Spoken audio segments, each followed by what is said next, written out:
Hey, good morning, everybody. Thanks for joining. We are now in day 2 of the Republicans' efforts to try to choose a speaker here. So just let me know in the chat that you can see and hear everything okay, and we'll get going.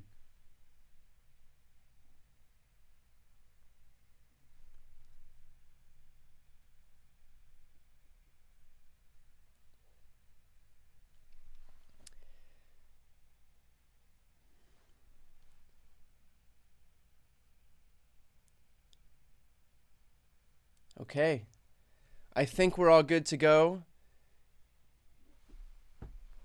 So it is 7:30 in the morning in California, 10:30 in the morning East Coast time. The speaker vote is slated to begin around 8 a.m. Pacific time, 11 a.m. Eastern time. So we are less than a half hour out here. And here's the lay of the land right now. All of the reporting indicates that things are not going well for Jim Jordan behind the scenes. Had things been going well for Jim Jordan yesterday, after he failed that first speaker vote, the first thing he would have done is try to consolidate support from those defectors, from those 20 Republicans who hadn't supported him, and then gotten on the floor as quick as he could for another vote, a subsequent round. And if you can go from 200 Republicans to, even if it's just 205, okay, you have momentum, you're moving in the right direction, and that'll start to exert pressure onto those other Republican holdouts to show, look, things are going in the right direction for Jim Jordan. You either get on board or you get killed by the rest of his conference. But because there was never any second vote, what that told us, what that indicated, was that he didn't have any support. Jim Jordan is not going to call a vote on the floor if he went from 200 votes to 197, if he was shedding support. And so obviously that didn't bode well for Jim Jordan, the fact that there was never any subsequent vote, any second vote. And so what he had been trying to do, as far as all of the reporting indicates here, is try to claw back some of that support. There are a number of people in the Republican conference who are looking to empower Patrick McHenry, who's currently the Speaker pro tempore, to be able to afford him more power. Right now, the Speaker pro tempore is there for one reason. It is solely to facilitate the election of another speaker. But they're looking to give him the power to pass an aid package to Ukraine and to Israel, for example. They're looking to give him the power to pass a budget. And we heard Hakeem Jeffries come out yesterday and kind of tease this idea that they're looking at other options to form some type of a bipartisan path forward, he called it. And so that suggests that they're looking to empower Patrick McHenry.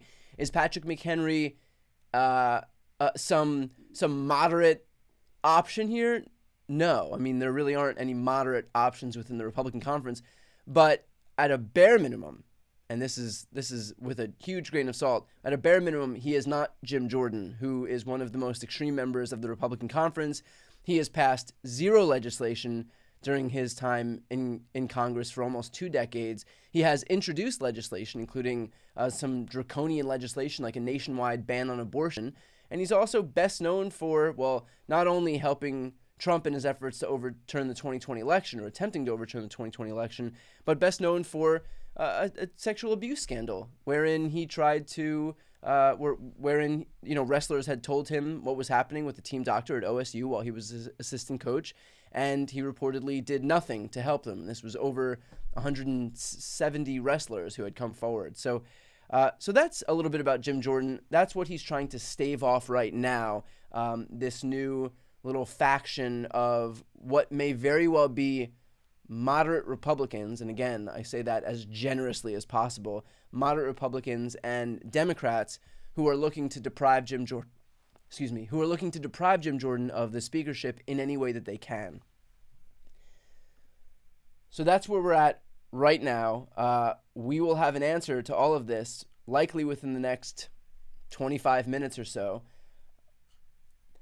One thing that is probably upsetting other Republicans in the conference who hadn't cast their ballots for Jim Jordan is that, and this is according to NBC and Politico, that Republicans are sending text messages to the wives of moderate Republicans who refuse to vote for Jim Jordan. So here is some text messages that Don Bacon's wife received.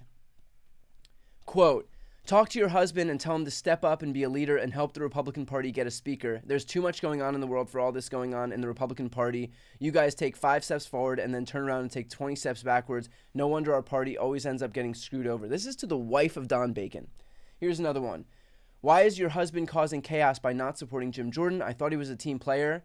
Don Bacon's wife goes, "Who is this?" "Oh, you have nothing to say?" Because I guess they hadn't written back. And then the person wrote, "Your husband will not hold any political office ever again. What a disappointment and failure he is." This is to the wife of Don Bacon. So I suppose what's happening here is that some of these people are probably not going to bend now, considering these tactics being used by certain unnamed Republicans.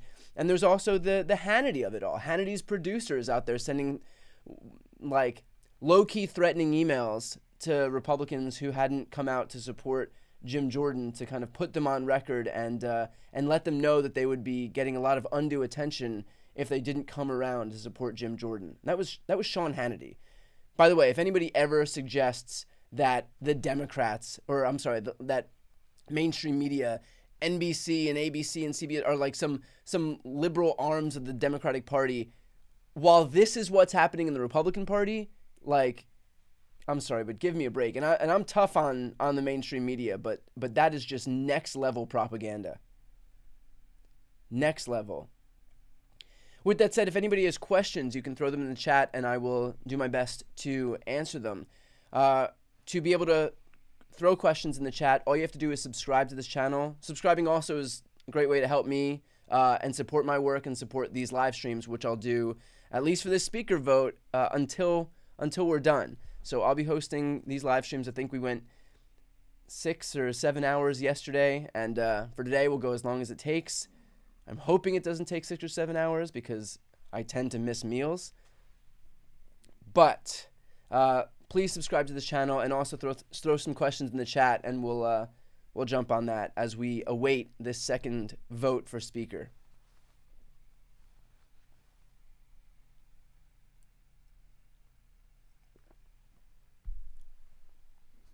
The first question I can answer is, did I get good sleep? And the answer is no, because it is 7:30 in the morning right now.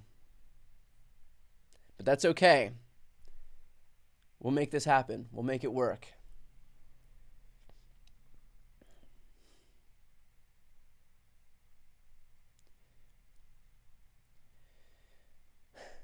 Raskin mentioned Liz Cheney as a consensus pick yesterday. Do you think it's possible, and would it be better than McCarthy and Jordan at least? Of course it would be better. It's never going to happen. Republicans have excommunicated her from the party, and they're not going to cede power to someone who's not currently serving in the conference. They're just not going to do it. This isn't about governance. It's about consolidating power for themselves. And so they're not going to export that power to somebody who they don't stand to benefit from. Like, this is not somebody who they want to raise up. It's not somebody who, Liz Cheney is not somebody who they want to empower, whose voice they want to empower. They're going to keep that not only to somebody in the conference, because that's somebody who's actively serving, but someone who is in that MAGA wing of the Republican Party. That's the part of the party that's trying to consolidate as much power as possible. So I think the likelihood of a Liz Cheney speakership is about as likely as me serving as speaker. What do I think will happen today? Well, my predictions are useless, but I would venture to guess that there is a good possibility that we could see Jim Jordan lose support on this first vote. And if that happens, that is effectively a death knell to his bid for speaker. We could also see some type of, Hakeem Jeffries had floated this idea of, again, a bipartisan path forward supporting Patrick McHenry to empower him to have some more ability to pass legislation, to pass a budget, to pass Ukraine aid, Israel aid. That's what I presume may happen. To be able to do that, they have to vote on a new rules package that would require, again, 217 votes. But this isn't just 217 among Republicans; it's 217 among the entire House. And so, if they can get enough Democrats to join in with moderate Republicans who A, don't see Jim Jordan as a viable speaker, but B, still recognize the importance of being able to pass a budget, being able to pass aid packages, then that could be a viable option.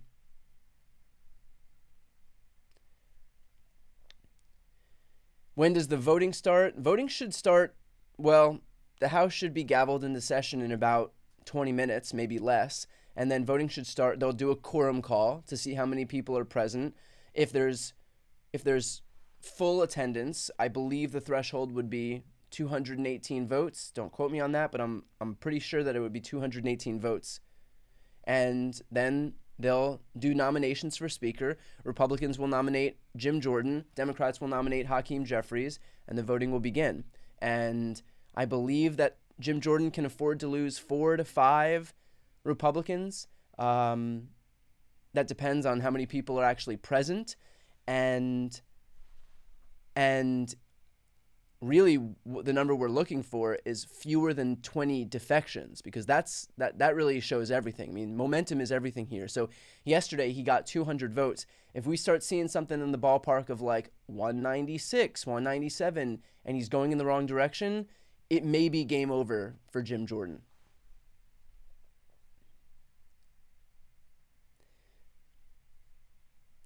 Do I work out before or after shows? If you think I do anything before these shows other than try to peel myself out of bed,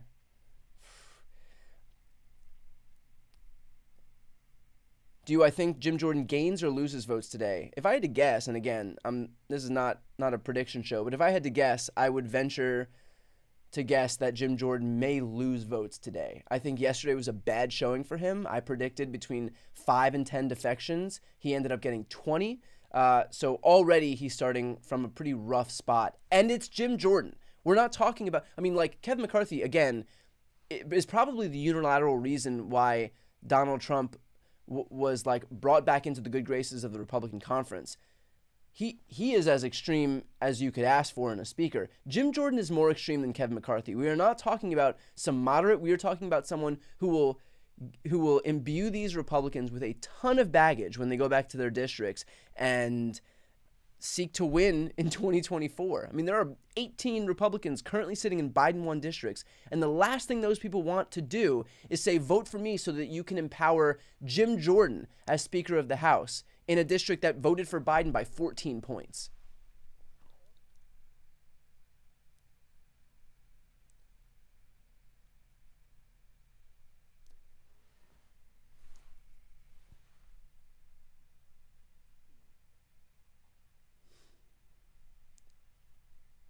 Do I know if Jim Jordan did any lobbying between yesterday's vote and today? I'd venture to guess that's all Jim Jordan did. I think he's been whipping votes for the last 18 hours nonstop. What remains to be seen is whether that effort was successful, and we'll see that pretty soon.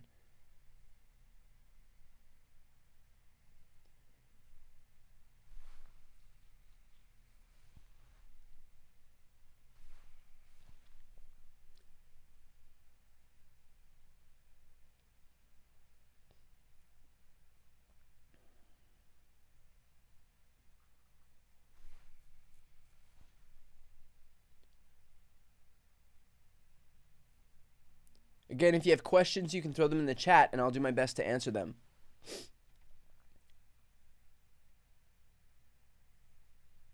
That's a good point. Someone said lobbying or threatening, and that's exactly it. I mean, Jim Jordan, the issue here is that he's using his heavy-handed MAGA, Trumpist techniques, but he's doing it on his own conference.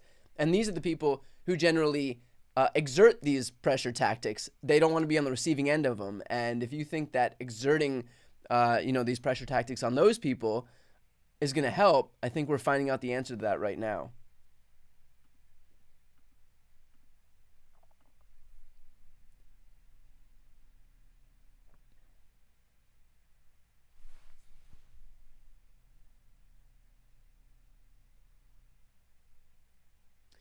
Why can't Jeffries win? Because there aren't going to be any Republicans who vote for Jeffries. They will figure out some alternative to Jim Jordan, but they're not going to basically make themselves pariahs in the Republican conference by voting for a Democrat. They'll vote for McCarthy until they're blue in the face. They'll vote for Patrick McHenry, perhaps. They'll vote for Steve Scalise, but they're not going to vote for Hakeem Jeffries. I mean, I think there's a limit to what they're willing to do. There may be one. Again, it's unlikely. I mean, but maybe if we get to the point where it becomes so obvious that there is no hope for any consensus pick, then we might see someone like Don Bacon vote for Hakeem Jeffries. But I don't think that we're going to see. I don't think there's any viable path forward for Hakeem Jeffries when he needs 4 or 5 Republicans to get there.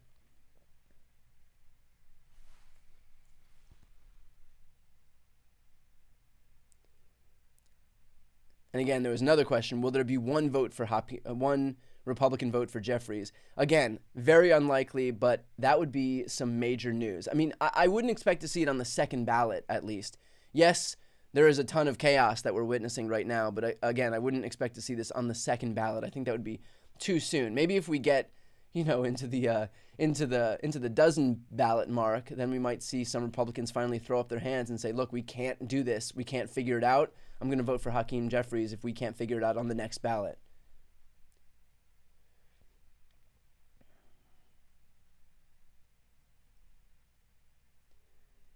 Someone also just asked about Liz Cheney because Jamie Raskin mentioned her. Again, highly unlikely.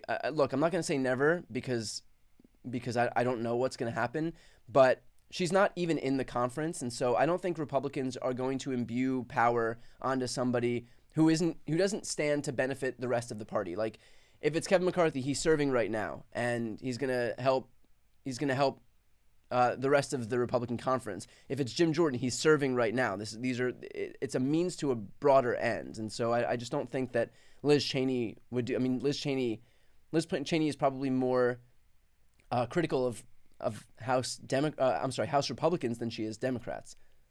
So they're not going to kind of export all of their power to her.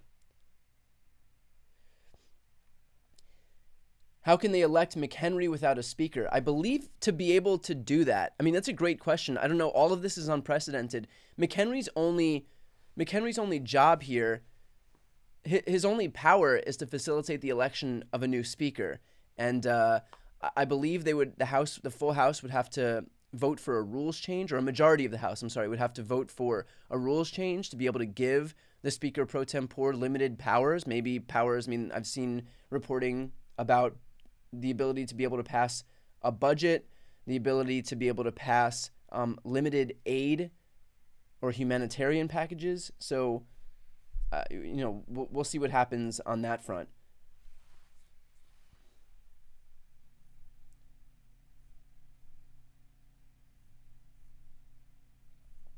Again, for anybody just joining right now, please subscribe to the channel. It'll allow you to participate in the chat, and you can throw questions in there. It's also a great way to support what I do, which is sitting in front of this computer screen for an interminable amount of time while we wait for Republicans to settle on a speaker. That's what I do. I feel like that's my entire life now. We have Don Bacon, who appeared on NBC News, who said the following, quote, "Jim Jordan is headed for defeat. He'll fight to the death likely, and he won't let off. Their tactics angered us. They're harassing our spouses even. Jordan hit a brick wall."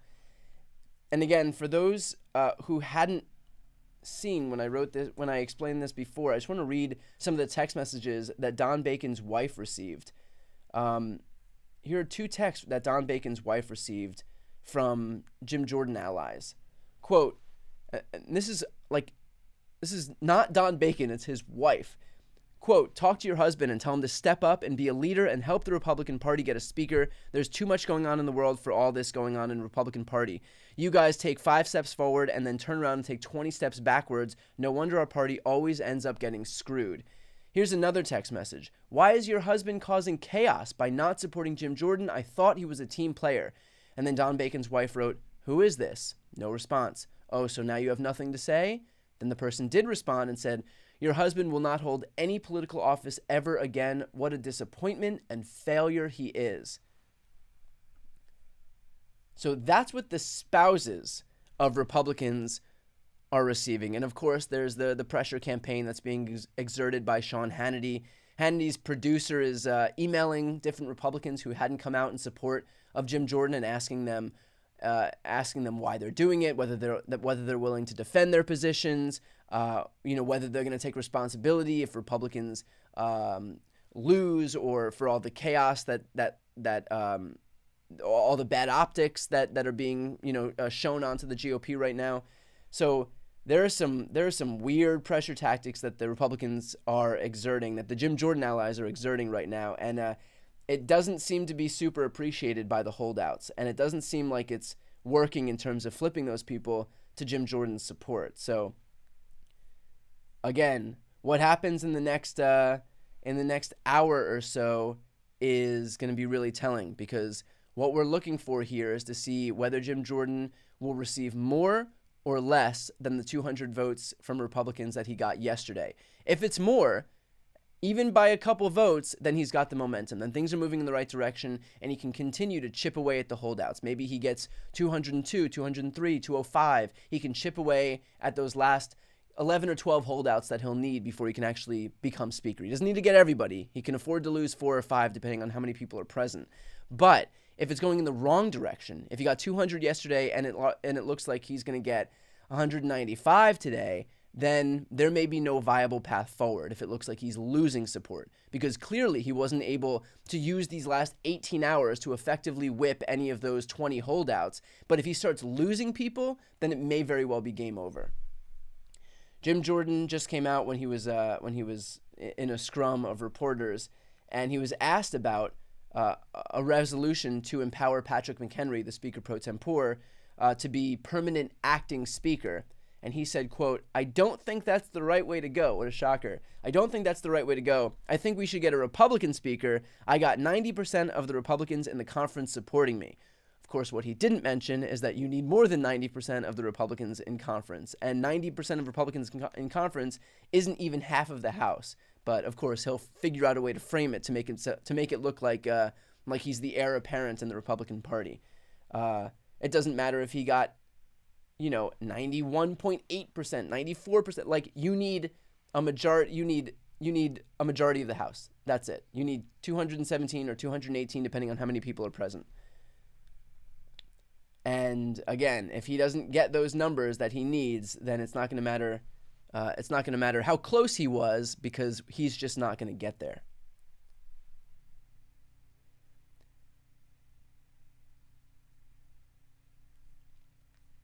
Did they choose someone else to be nominated today if Jim Jordan can't win? There's very likely alternatives if Jim Jordan can't win. I would be shocked if actually they didn't bring forward any alternatives. I mean, we may see Steve Scalise, his name resurface. We may see Kevin McCarthy's name resurface. We may see, again, some resolution to empower Patrick McHenry to become the acting speaker, at least for some short amount of time. I think what Democrats' priority is right now is A, to stay united behind Hakeem Jeffries, and B, to ensure that Jim Jordan doesn't become speaker. This is somebody who is far more extreme than anybody who's served as speaker before, or who's had power in the Republican House before. I mean, this would be an extension of Donald Trump. What time are they voting? So I believe the House will be gavelled into session within the next 5 or 8 minutes or so. And from there, they'll do the usual startup stuff. They'll do a quick prayer. They'll do the Pledge of Allegiance. Then they'll do a quorum vote to see how many members are present so that we can figure out what the threshold is. And then after that, they'll do nominations. Jim Jordan will get nominated by one of his allies, Hakeem Jeffries by a Democrat, and then the voting will begin. So we are not far out. Why don't the Democrats choose a Republican to nominate? Because that doesn't happen. It's not up to the Democrats to save Republicans from themselves. The Democrats are united here. Democrats are on the same page here. They are united behind a speaker. All 212 Democrats voted for Hakeem Jeffries. It is up to the Republicans, who have a majority, to figure out how to use that majority to actually govern. Again, not up to the Democrats to swoop in and save Republicans. They ostensibly wanted a majority. That's why they ran all of these campaigns to win the House. They won the House. Now use that majority that you guys won to actually figure out how to govern. If you can't do that, if you need ballot after ballot after ballot, you can't look at the Democrats to save you. Democrats are not in the majority. Just like how when Democrats were in the majority, it wasn't up to the Republicans to vote for Nancy Pelosi. They all voted for a Republican. Same thing goes here. Same concept applies. It is not up to the Democrats to save the Republicans from themselves. They have to figure out how to use their majority to actually govern. If they can't, that's on them.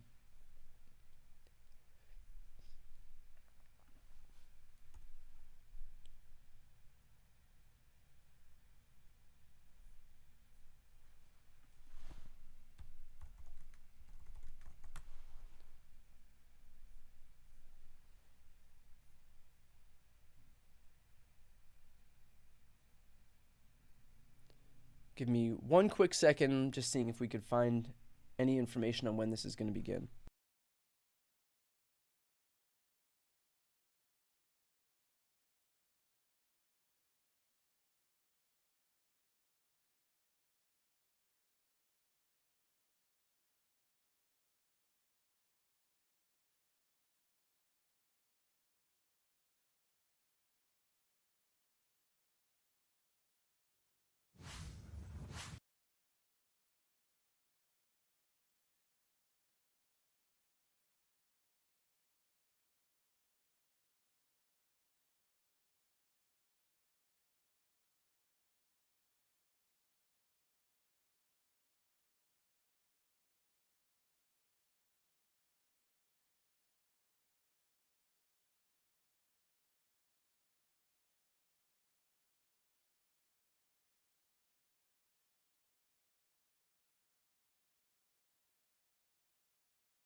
Okay, we are moments away here. Moments away. Let's make that small for right now.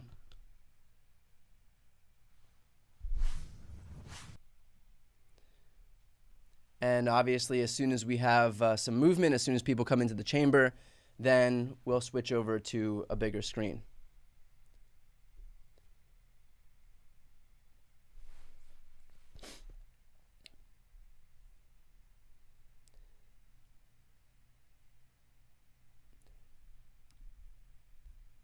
In the meantime, let me see if I can find any new reporting for right now as to what it looks like from the inside.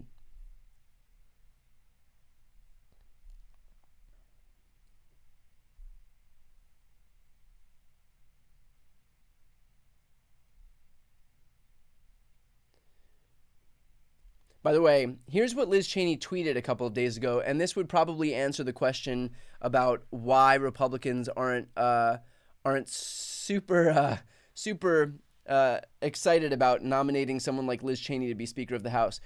Quote, Jim Jordan was involved in Trump's conspiracy to steal the election and seize power. He urged that Pence refuse to count lawful electoral votes. If Republicans nominate Jordan to be Speaker, they'll be abandoning the Constitution, they'll lose the House majority, and they'll deserve to.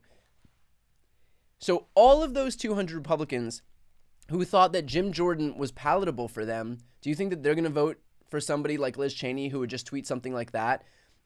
Like, it seems that if this was a Venn diagram, this would be the people who support Jim Jordan, these would be the people who support Liz Cheney, and there would be zero overlap between the two. So if 200 people can support someone who Liz Cheney herself said was involved in Trump's conspiracy to steal the election and seize power, if Republicans nominate Jordan to be Speaker, they'll be abandoning the Constitution, they'll lose the House majority. If you can support Jim Jordan, you're probably not going to support the woman who just wrote that. So I think that should probably answer the question as to whether we'll see someone like Liz Cheney nominated by Republicans to be Speaker.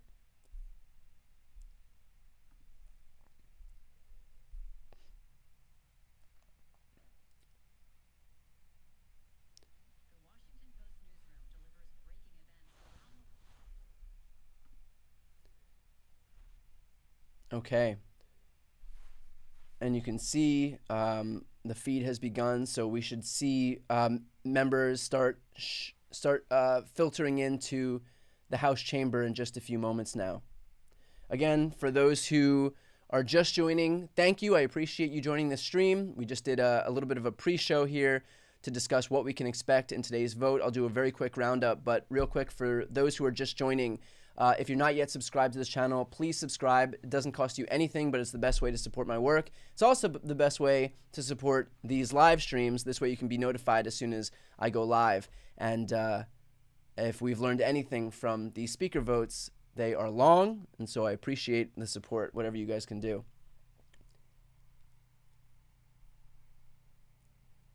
So the lay of the land right now, and I apologize for those who've already heard this, but I'll make it quick.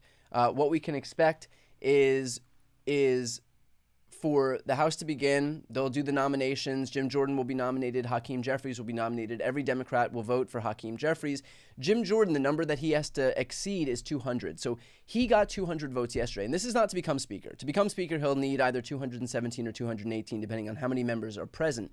But just in terms of momentum, the number that we'll be looking at is 200 because he got 200 yesterday. If he exceeds that number, then he's moving in the right direction. He's obviously been able to chip away at a few holdouts, and then he'll have a smaller number of Republicans who he can then focus on and exert pressure on. Him and his allies will exert pressure on these people. But if he starts to lose support, if he goes from 200 to 198, 197, 195, then there may very well be no viable path forward for him because he's had, 18 hours to whip any of these people into his camp. And if he hasn't been able to do that and he's actually lost support now, then I don't know what it's going to take. But he's already had all of this time to do it. So he may very well have no viable path forward in terms of being able to get Republicans, those holdouts to come to his side.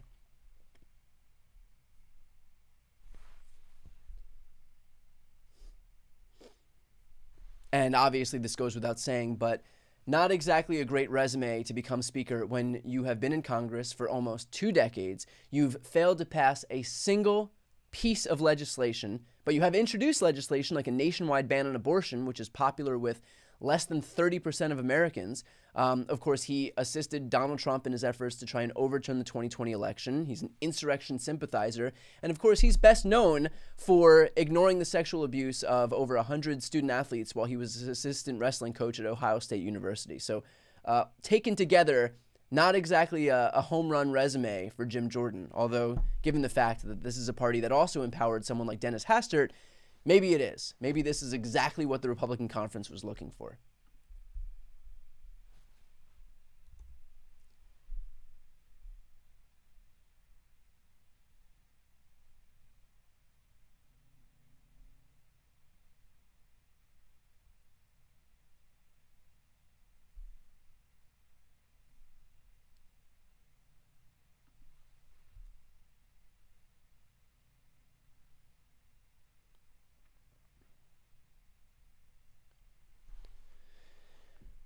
Okay, it's just past 8, so this should be starting any moment now. Again, they won't gavel into session until the chair, Patrick McHenry, who is a Jim Jordan ally, does it. So, we may not be exactly on time.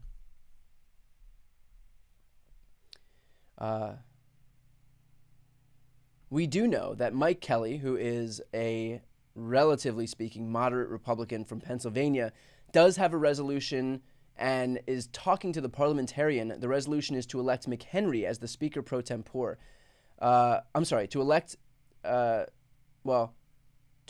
McHenry is the Speaker pro tempore, but it would be a privilege resolution to, I guess, afford him more powers, or to be some type of permanent or for some degree of time acting Speaker, who then has the power to pass, I guess, a budget and maybe aid packages to Israel and Ukraine.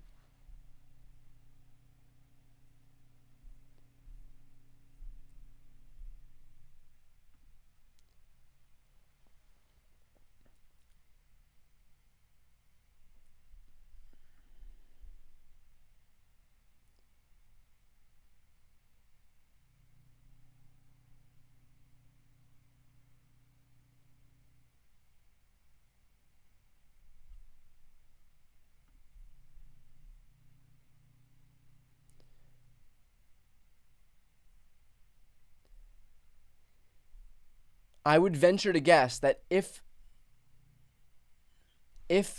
that resolution does gain any traction, that it may signal the end for a Jim Jordan speakership bid.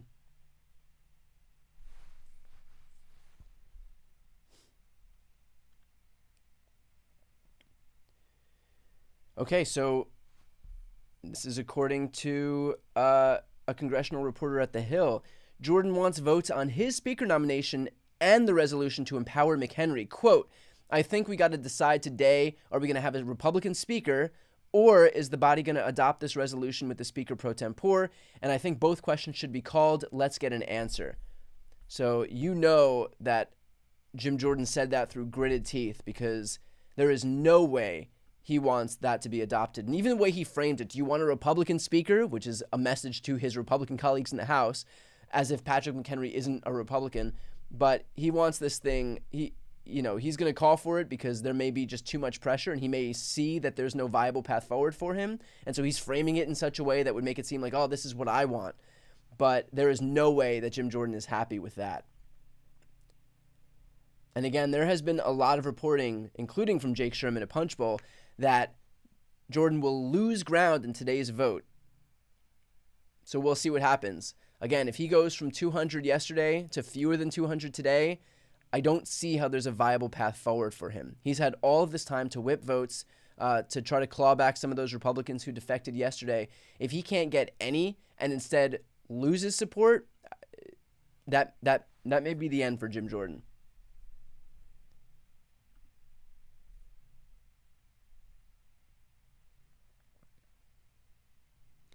So obviously the House floor is open right now, and shortly they'll gavel it into session, and we'll get going here.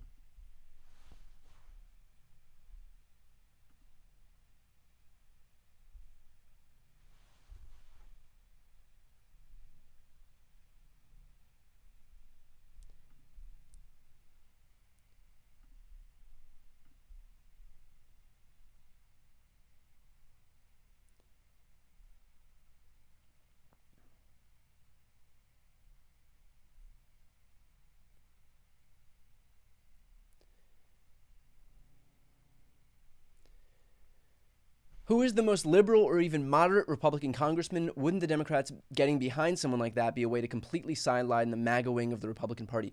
The problem is the MAGA wing of the Republican Party is effectively the entire Republican Party. Remember, 200 people out of 217 voted to support Jim Jordan. This is not some palatable option. It's not some common sense center of the Republican Party. This is the most extreme person in the Republican conference, other than like Marjorie Taylor Greene. That is the Republican Party now. There is no, the moderates are just some tiny fraction.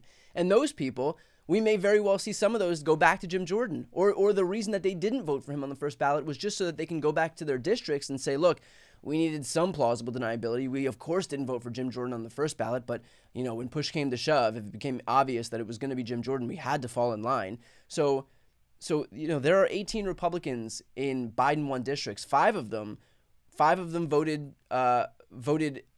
in for Scalise or McCarthy or whoever it was yesterday, and didn't vote for Jim Jordan. But that was just five of those people. Like, the idea that these people would that there is a moderate Republican who can like get all the support of the Republican conference is just kind of backwards in today's GOP.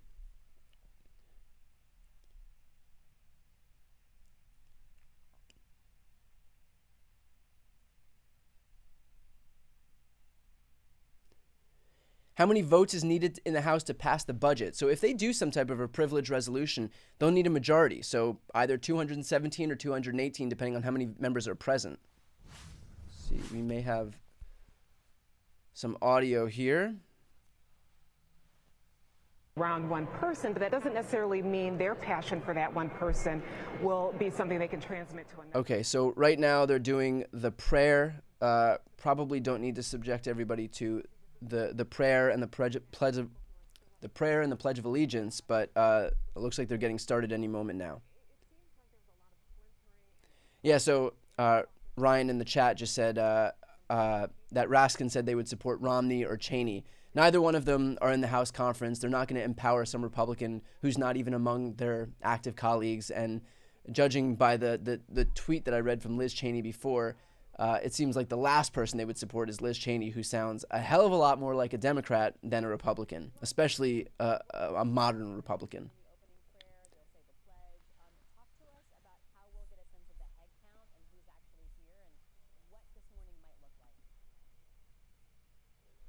Okay, I'm going to go full screen on me for just one quick second because I'd like to get the C-SPAN feed up. All right, so pulling this C-SPAN feed up right now.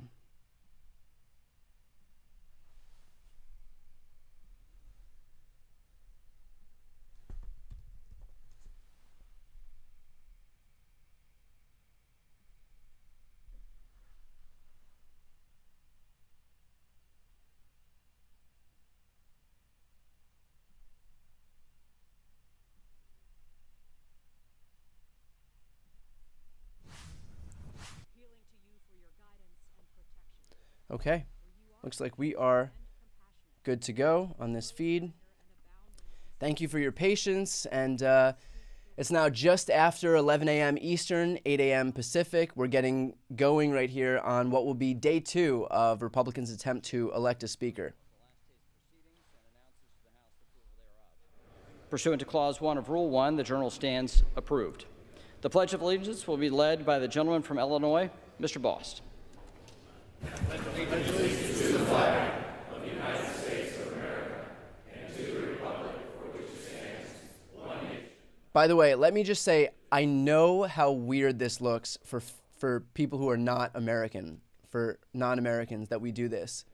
It didn't seem weird to me. Seek recognition. Mr. Speaker, here we go. Pursuant to Clause 7 of Rule 20, I move a call of the House. Under Clause 7B of Rule 20, the chair confers recognition for that purpose. Without objection, a call of the House is ordered. Members will record their presence by electronic device. So what they're doing right now is a quorum call. This way they can figure out the threshold that they need to reach to be able to have a majority vote. So yesterday, because there was one Republican who was absent, that threshold was 217. If there's full attendance today, it may be 218, I believe.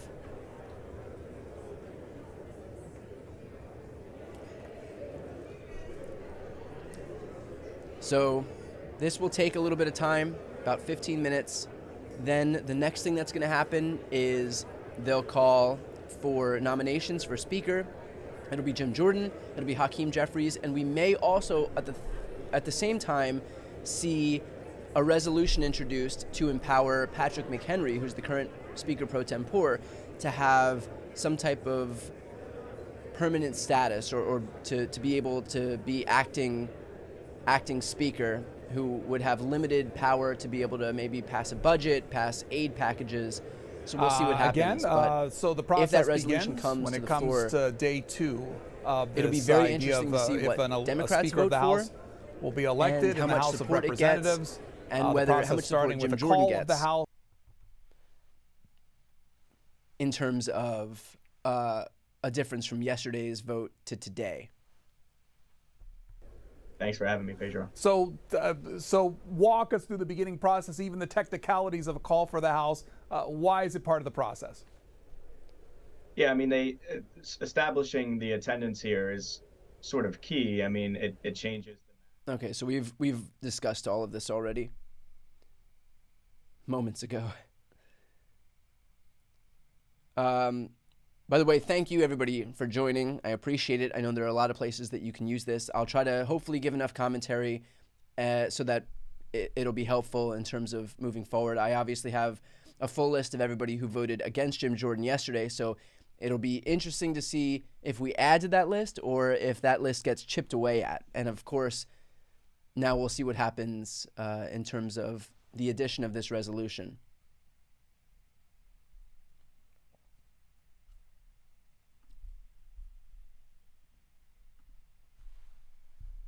I think that the opposition to Mr. Jordan is quite unified and organized. They are very upset with what they say was the pressure campaign that Jordan and his allies put on particularly moderates to get them to vote for Mr. Jordan, the Ohio Republican. So they're expecting some defection here, and there's growing calls to empower Speaker Pro Tem Patrick McHenry to be in that position for an extended period of time, and giving him extended powers to be able to bring up resolutions, pass bills, and things of that nature. So we're expecting to see that 200 to go down when the House votes here, and within the hour. Can you elaborate on what you were talking about when you talked about the pressure campaign from Mr. Jordan and his associates? Yeah, I mean, I think that this was the playbook all along from the Jordan team. Is you saw Mr. Scalise, who threw in the towel relatively early, didn't go to a floor vote when it became clear that he wouldn't have the votes. But the Jordan team told me all along that their plan was to put lawmakers on the House floor, make them vote in public. So just to give some specific examples of this pressure campaign for those who've just joined, I want to read an email that Sean Hannity's producer had sent out to some moderate Republicans who hadn't yet shown their support for Jim Jordan. Hello, Stephanie from Hannity Show with Fox News. Sources tell Hannity that Representative X is not supporting Representative Jim Jordan for Speaker. Can you please let me know if this is accurate? And if true, Hannity would like to know why, during a war breaking out between Israel and Hamas, with the war in Ukraine, with the wide open borders, with a budget that's unfinished, why would Representative X be against Jim Jordan for Speaker? Please let us know when Representative X plans on opening the People's House so work can be done. Lastly, are there any conditions Representative X will choose to work with Democrats on the process of electing new Speaker? The deadline for comments is 11 a.m. Eastern on 10/16. So the way that this is all framed was done purposefully to show Republicans that they would be running with this story where they frame anybody as not supporting Jim Jordan as being in support of allowing the war between Israel and Hamas to languish, the war in Ukraine to languish, perpetuate this idea of wide open borders, and not allow the budget to be finished, all because of that person not supporting Jim Jordan. And also including the conditions that Representative X will choose to work with Democrats on the process of electing new Speaker, basically framing it as like, okay, if you're not for Jim Jordan, then you're clearly with the Democrats. And the thought, like the de facto idea here is going to be that anybody not with Jordan is just assisting Democrats in choosing a speaker. So all of this was written in a very specific way. It was all part of a pressure campaign to pressure these people like Don Bacon and Ken Buck and on, not to vote. To vote to come on board with Jim Jordan. And then, of course, as I read before, there were a number of text messages that were sent to the spouses of these Republican lawmakers. I'll read one text message that was sent to Don Bacon's wife. And I apologize again if you've already heard this. It's a short one. This was sent to Don Bacon's wife. "Why is your husband causing chaos by not supporting Jim Jordan? I thought he was a team player." To which Don Bacon's wife replied, "Who is this?" No response. "Oh, so now you have nothing to say?" To which that person wrote, "Your husband will not hold any political office ever again. What a disappointment and failure he is." So that's the kind of stuff that's happening to these Republicans behind the scene when they don't bend to the whim of someone like Jim Jordan. And it goes to show like the tactics that are employed by the MAGA wing of the Republican Party. I mean, this is Trump to a T, and Jim Jordan is just replicating it. It's just like regurgitating the exact same tactics. And while we all see it, I mean, it always is interesting to see Republicans who've empowered someone like Donald Trump because they vote in lockstep with him to then be on the receiving end of the same stuff. Like this is the whole leopard eating faces stuff, right? The whole leopard eating faces party. I didn't think the leopard would eat my face. Oh, we empowered somebody who used mob tactics against the Democrats. Well, this couldn't possibly happen to me until, of course, the very second that it does.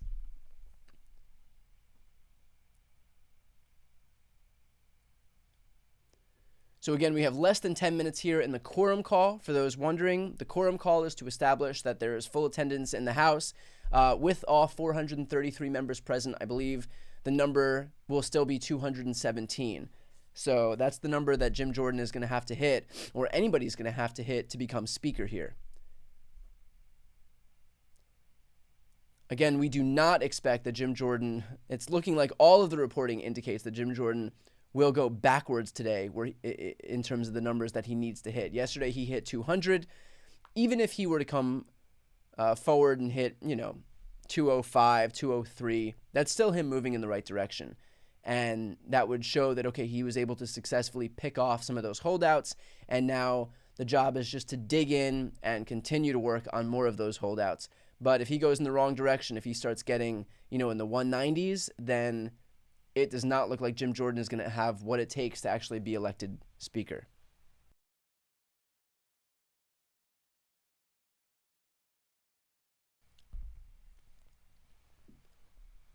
And then what portion of the Republican Party is even interested in empowering McHenry as the temporary speaker? I think that those are key things to look out for as we go through this process yet again today. Stephen Newcomb reports on Congress for The Messenger. You can find his work online here to talk about. That's right. Somebody in the chat wrote, "Nice seat you have there. Be a shame if something happened to it." That's exactly right. That's exactly what this is. And again, I don't feel bad for any of these people because they've spent years empowering someone like Donald Trump who used these exact tactics. And it was fine when they were all on the same side, but as soon as they're on the receiving end of the same tactics that they empowered their own party to use, suddenly they don't like it. So if you're asking me if I feel bad, no, I don't feel bad. Although I do feel bad about the fact that his wife is receiving text messages. But in terms of the lawmakers themselves, I mean, this is what they allowed to happen. This is what they tacitly endorsed by virtue of endorsing Donald Trump. These are his tactics. You can't be surprised when other Republicans use the same tactics that have worked for Donald Trump over the years.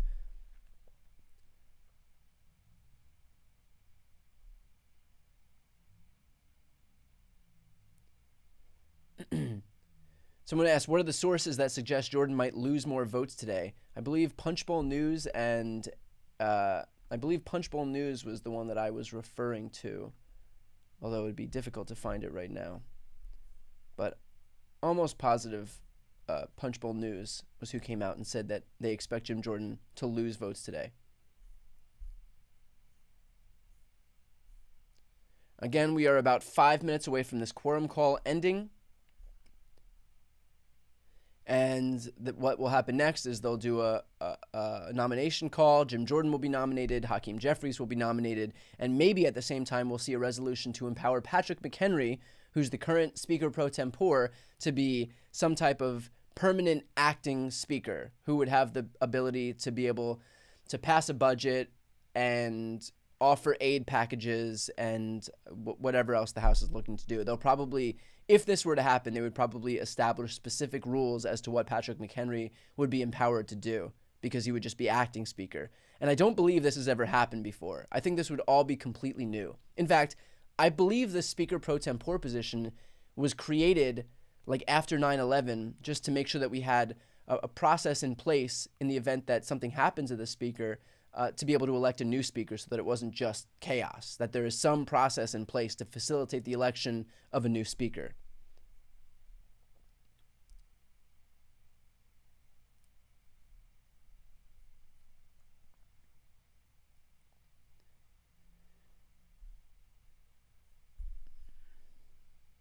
And again, while we wait for this quorum call, if you have questions, you can throw them in the chat and I'll do my best to answer them. And for those who've joined or who are just watching now, if you're not yet subscribed and you want to throw a question in the chat, all you have to do is subscribe. That's the only way you can participate in the chat. Also, just a way to support this channel. If you're not yet subscribed and you want to support me and my work and this stream, it does not cost you anything, but it's a huge help to me if you're able to subscribe. So for anybody just joining right now or who's not yet subscribed to this channel, please help me out a little bit and just subscribe.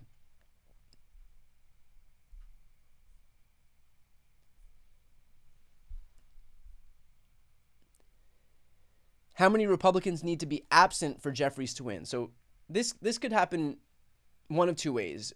They could be absent or they could vote present. Every 2 lawmakers who vote present lowers the threshold by another vote, by 1. So if 2 people vote present, then the threshold lowers from 217 to 216. So basically, you would need, Hakeem Jeffries is going to get 212 votes from every member of the Democratic caucus. So 217 to 212, that's 5. That means he would need double that. So he would need 10 people to vote present from the Republican side, and then he would be elected speaker.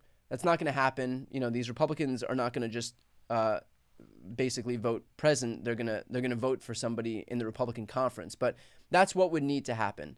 They would need 10 people from the Republican conference would need to vote present to lower that threshold to 212.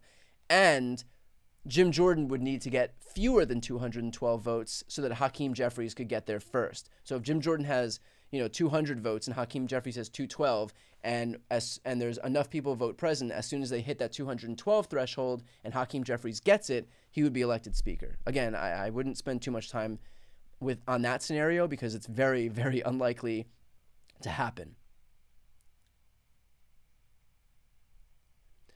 What does it mean to vote present? It would just mean voting present. It means you're not making a choice for speaker, but what that would do is effectively lower the threshold for people who do make a selection in terms of speaker. So you can sit there and you can be present in the chamber and you just vote present instead of voting for Hakeem Jeffries or Jim Jordan or Scalise or McCarthy or whoever. You just vote present, and that just lowers the threshold.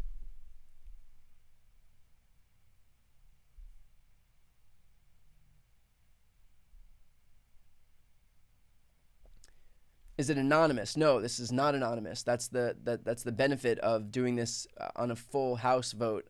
We're going to see every single person who cast their ballot.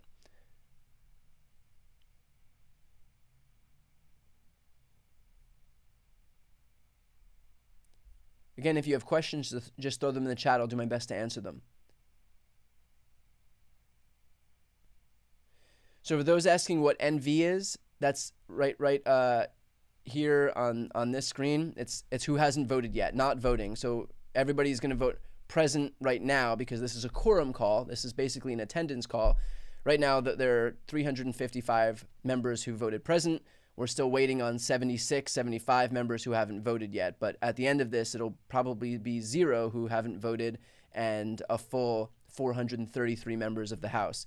The full House should be 435. There are 2 vacancies. I don't remember what happened. There may have been 2 deaths. I mean, we're talking about a House that isn't exactly, we're talking about a collection of people who aren't exactly young and spry anymore. So it happens quite often that lawmakers pass away while in office.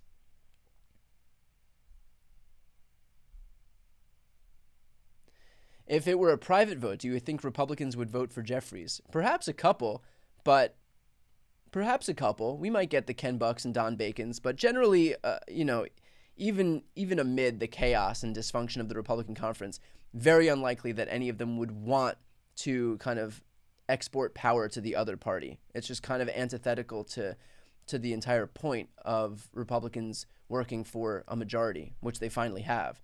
Of course, what they didn't anticipate was that they wouldn't know how to exercise it, but one step at a time.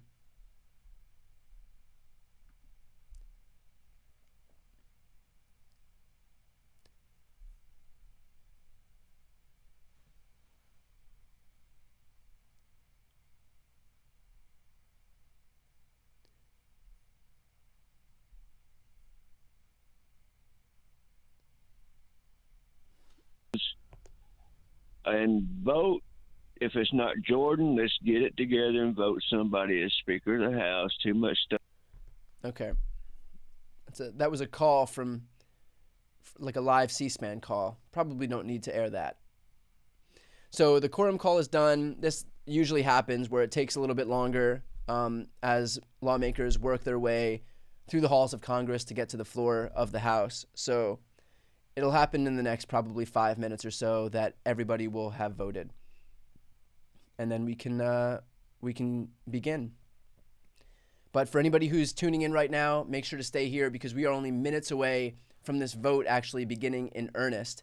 Again, what we can expect to happen is one of two things. Either it'll be some type of a one-on-one between Hakeem Jeffries and Jim Jordan, or it'll be Hakeem Jeffries, Jim Jordan, and some type of a privilege resolution to empower Patrick McHenry, who is the Republican currently serving as Speaker pro tempore, to become acting Speaker, permanent acting Speaker, and he may be imbued with different powers, limited powers, to be able to keep the business of the House going in the event that they can't land on a Speaker, which is just kind of crazy to say because this is the most basic thing that Republicans have to do with a governing majority, with a House majority, is to choose a Speaker. Like this is day one stuff, and we are a year into this cycle, and we're back at square one. So we have a viewer from the UK. Could the President and the Supreme Court force a temporary Speaker for the next 60 days to make sure government keeps functioning? No, the President has no power over Congress, and neither does the Supreme Court, because we have separation of powers in the U.S. So neither the judicial nor the executive branch can force the legislative branch what to do. Can force them to do something specific. They have no power over that branch. So it's up to Congress to just figure their own shit out, basically. That's the most diplomatic way of saying it.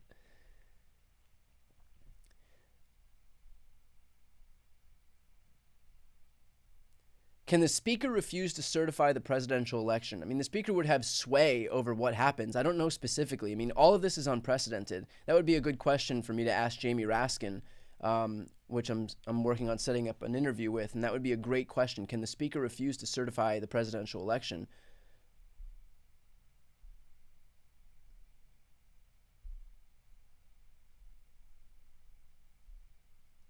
Okay, so I'm being told that there are 2 vacancies due to 2 members resigning. So it wasn't deaths, it was resignations.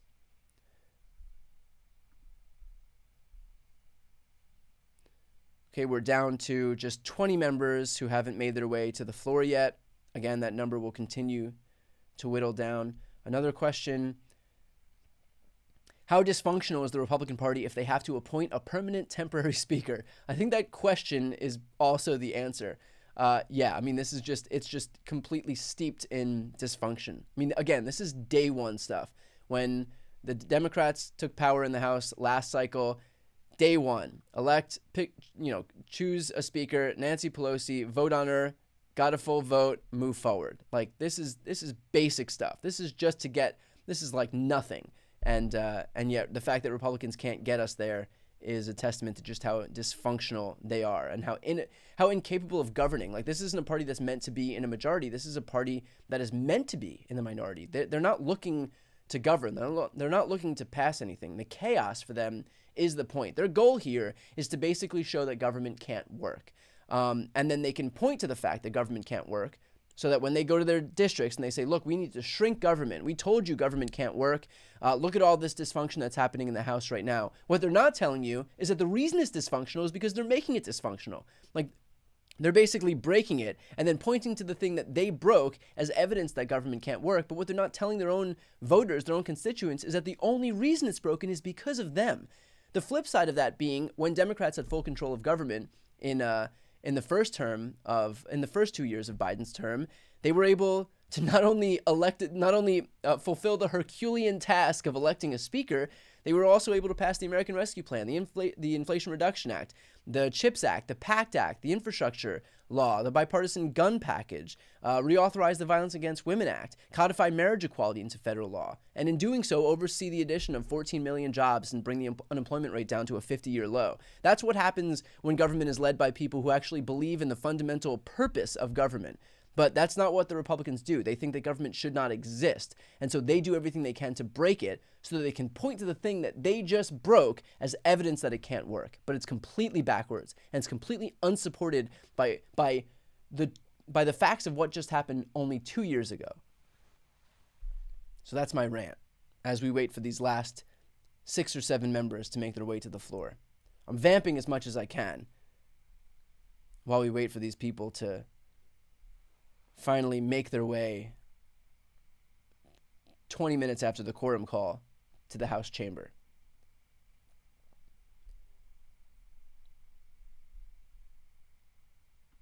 Why would anyone want this job?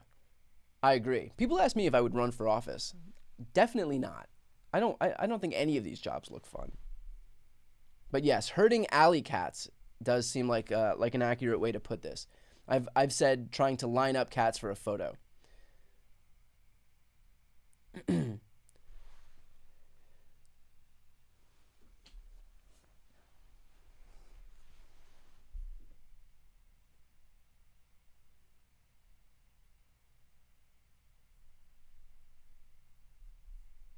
Do I think the removal of the single recall vote rule could be a bargaining chip for a Republican to gain support, or would that still be wanted? I'm not sure how they would do that. I mean, I feel like that single member vote motion to vacate rule, it would probably behoove both parties to want to eliminate that. I think that, if Jim Jordan becomes speaker, he's going to want to do everything he can to protect his power. And so he has every vested interest. Like, the reason that the MAGA wing of the Republican Party, the House Freedom Caucus, wanted to impose this rule on McCarthy was to give those House Freedom Caucus members the power to be able, like, the leverage to be able to say, like, okay, if you don't kowtow to our every whim, we can remove you with just one person. But with Jim Jordan as the nominee for speaker, he is the House Freedom Caucus, and so he wants to do everything he can to protect the power that the House Freedom Caucus would be able to consolidate. And so he has every vested interest in the world to remove that rule, because that rule was only put in place to empower the extremists in the Republican conference. But he is the extremist in the Republican conference, so now he wants that rule gone because he doesn't want to allow some moderate. He wouldn't, if he did become elected speaker, he wouldn't want Ken Buck or Don Bacon to be able to just stand up and say, I'm introducing a motion to vacate. So of course Jim Jordan would want to eliminate it. Because that rule was only put in place to empower Jim Jordan himself against Kevin McCarthy. But now that Jim Jordan would be the guy, assuming he won, which is very unlikely at this point, or just unlikely at this point, he wouldn't have any need for that rule anymore. That was a tool for him to be able to exact pressure onto somebody who he viewed as too moderate. But he doesn't want pressure exacted onto him. It doesn't go both ways. These House Freedom Caucus members want to have all the power to exert on other people, have all the pressure to exert on other people, but not have any pressure exerted onto them. So thank you for that question.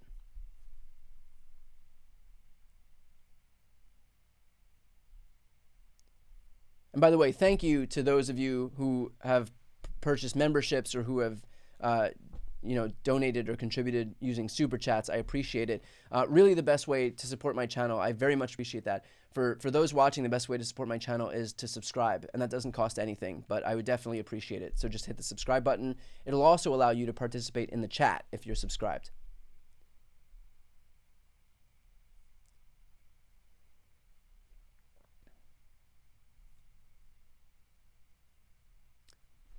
So for those asking why there's no sound, I just muted the sound for C-SPAN because it's just a commentator talking. But as soon as they get into the business of nominations and voting, I'll turn the sound on. There are only 3 members who haven't made their way to the House floor yet. I think that there's full attendance in the House, so we can expect any moment now that this quorum call to end, and then we can get on with it.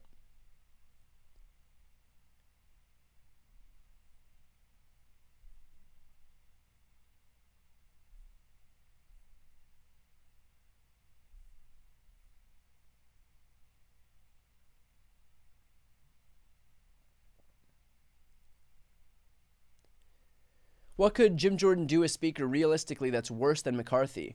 I mean, McCarthy was pretty terrible, but I would presume that we're going to see, if Jim Jordan was Speaker, we would see more investigations into Hunter Biden, more Joe Biden impeachment inquiry stuff. It would just be more holding any legislation hostage in the House. It would be not offering aid to Ukraine, refusing outright to offer any aid to Ukraine. I mean, those are big things right there. So at least McCarthy was amenable to the idea of Ukraine aid. I mean, he was amenable to everything, which is kind of what got him in trouble because he promised everything to everyone.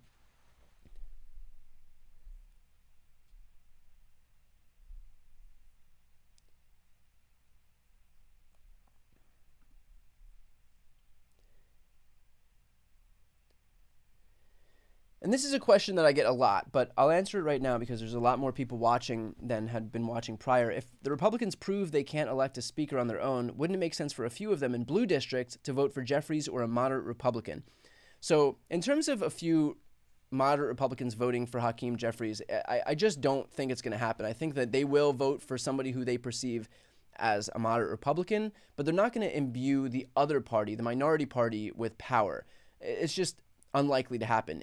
More likely would be some type of agreement between Democrats and Republicans, what Hakeem Jeffries is calling a bipartisan path forward to empower Patrick McHenry, the Speaker pro tempore, with some temporary powers to be able to be acting Speaker. But I don't think that we're going to see any Republicans, no matter how blue their district is. And there are 18 Republicans currently serving in Biden-won districts right now. Some districts that Biden won by as much as 14 points, right? So, I think even despite how big the chasm is between the Biden victory and these Republicans who are serving in those districts, I still don't think that those people are going to empower a Democrat, because I think what we would see next is them become a pariah in the Republican conference and then them get primaried. So if they empower Hakeem Jeffries, for example, it's basically a one-way ticket home.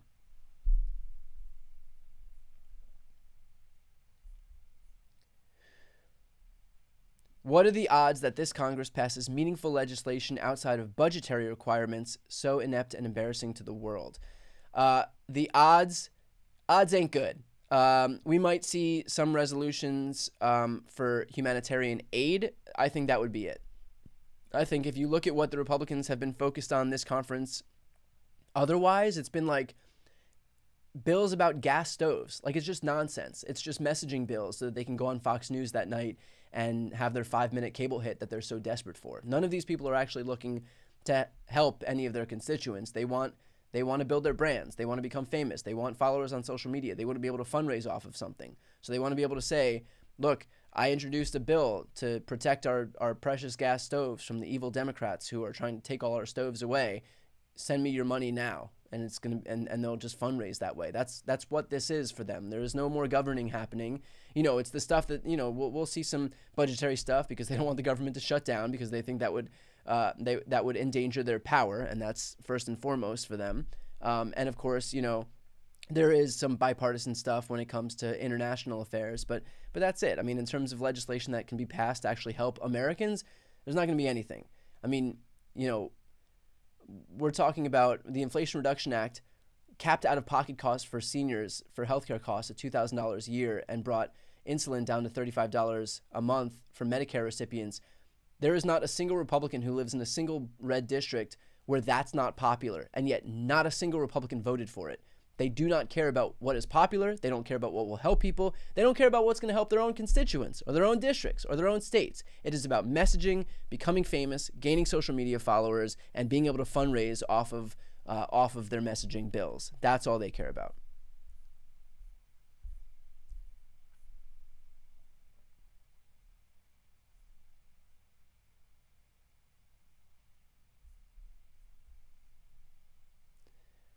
How long can Patrick McHenry remain Speaker pro tempore? Can they just drag this out forever?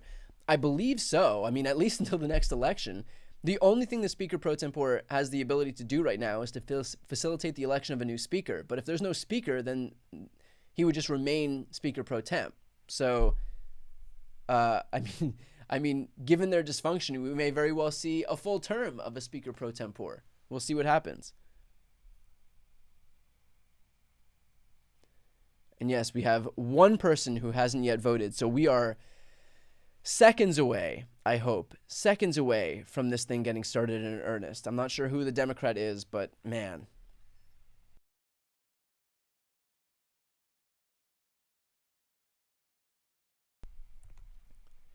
And yes, for those asking, there is no audio from C-SPAN intentionally because they're just taking calls from live listeners right now.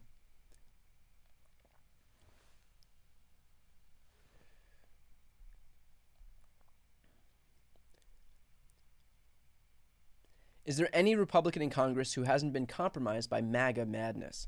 I don't know the specific members of Congress. I mean, if you look at the members of Congress who hadn't been taken, I mean, I'm talking members who can still be conservative, but who haven't been taken over by the Trumpism of the Republican Party. I mean, we had two. We had Liz Cheney and Adam Kinzinger. Where are they now? Right? So any of the members of the Republican conference who don't toe the line with Trumpism, who don't get on board with the whole magnification of the Republican Party, they're gone. So I think that answers our question right there. There is no incentive structure for Republicans not to buy in to the magnification of the Republican Party, because if you look at what happened to the Republicans who didn't buy in, they're gone. They lost their job. And number one for these Republicans is to hold on to their seats, is to get elected for another term. It's to hang on to their grip on power. That's it.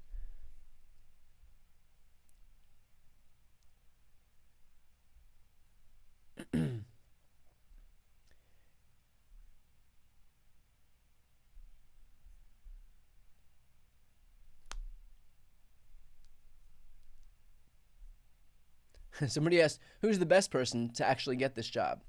Right now, I would say Hakeem Jeffries, because there's one conference that can't govern and there's one caucus that can, and I would probably opt for the leader of the caucus that can govern, because I was a big fan of a lot of the legislation that we were able to pass. I mean, the Inflation Reduction Act was record climate funding, capped out-of-pocket healthcare costs for seniors at $2,000 a year, capped insulin costs for Medicare recipients at $35 a month. Added a ton of funding for the IRS to be able to go after wealthy tax cheats. The infrastructure package obviously was a punchline during the Trump administration, and we made it happen during the Biden administration. Roads, bridges, rural broadband, EV charging stations across the country. Obviously, the American Rescue Plan got COVID tests and COVID vaccines out to everybody in this country. The PACT Act was funding for veteran health care. The CHIPS Act led to a boom in American manufacturing, helped add 800,000 manufacturing jobs, and also afforded subsidies for companies to basically create a renaissance of renewable energy, chips manufacturing in this country that's working to bring our supply chains back home as opposed to relying on everything from China. So all of this legislation I was a major fan of, and I think that that's who should be empowered to continue to legislate. That's why I do the work that I do. So we are still one person away, waiting for this person to make their way onto the floor. Take your time. No rush.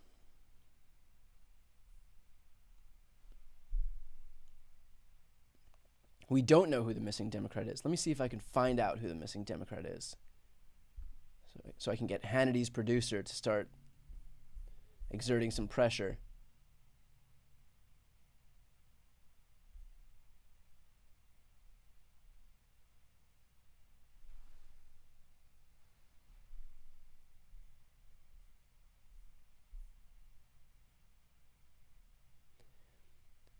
So there's reporting from Punchbowl that Jordan is now huddling with New York Republicans, including Lawler, Garbarino, Lolota. All three of those voted against him yesterday.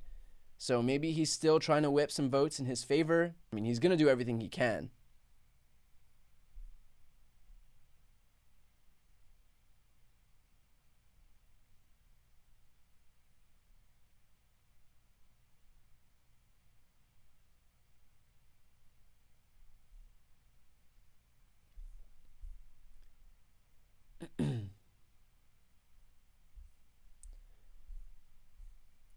Not seeing any news right now as to who the final member is that hasn't made their way to the floor for this quorum vote.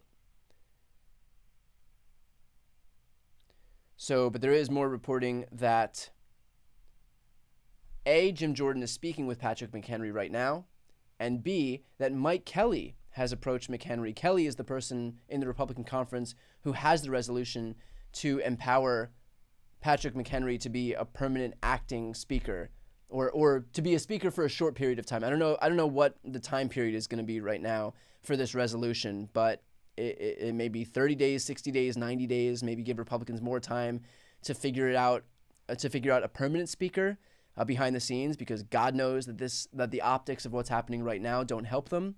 So again, we'll see what happens on that front. But a lot of conversations happening right now.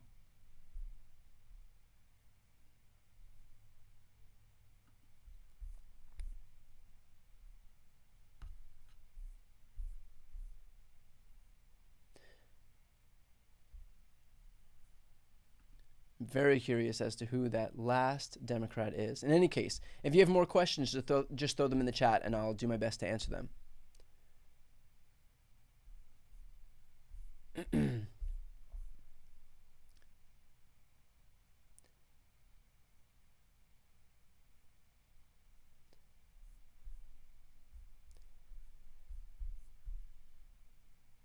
Isn't it the American people's fault for good Republicans, the ones who were against Trump, losing their jobs?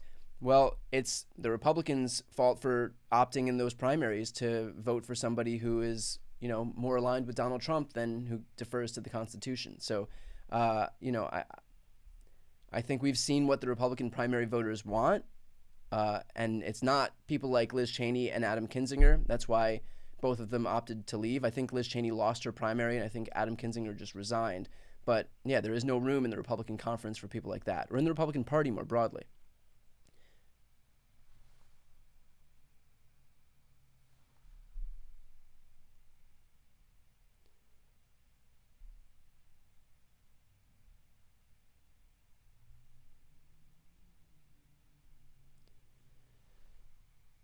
Let's see what the audio on C-SPAN is. She would be way better than the alternatives that we're seeing so far. In Florida, independent line, Heidi, good morning. Okay, we don't need to listen to callers right now. Good question. Why use the clock if they don't abide by it? That is a great question. Although right now, it would be nice if this last Democrat would finally come forward. I don't think they should start enforcing the clock rule right now when we have one Democrat who's not there.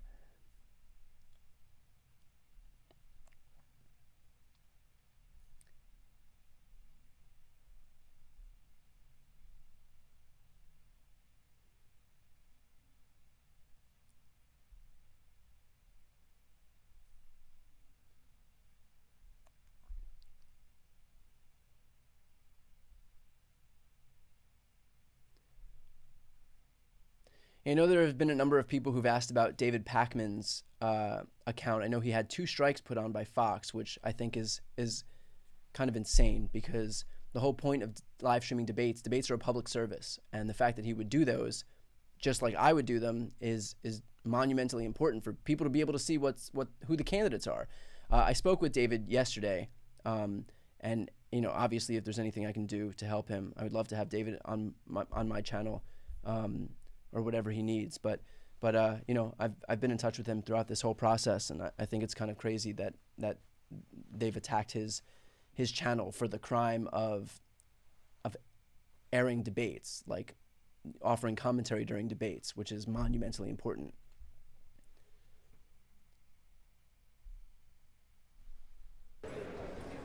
Clerk will report. All right. On this roll call, 432 members have recorded their presence. Wow, so we have one Democrat missing. The question now recurs on the election of a speaker. The tellers will please come forward to take their seats.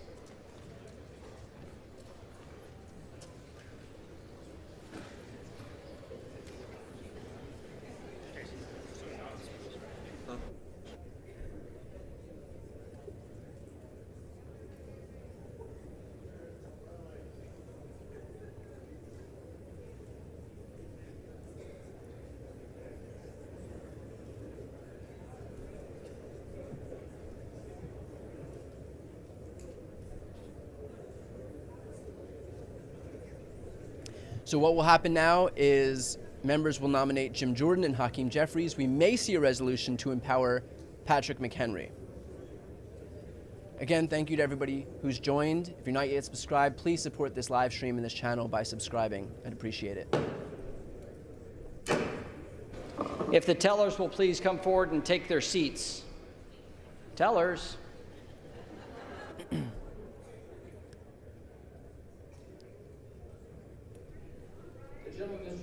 The gentleman, Mr. Loudermilk, the gentlelady from Alabama, Ms. Sewell, prompt. Thanks. All right.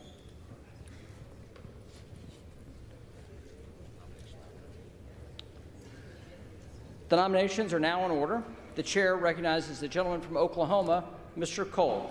Thank you, Mr. Speaker. Mr. Speaker, I rise for the purpose of placing in nomination the name of the Honorable Jim Jordan for the position of Speaker of the House at the direction of the Republican Congress.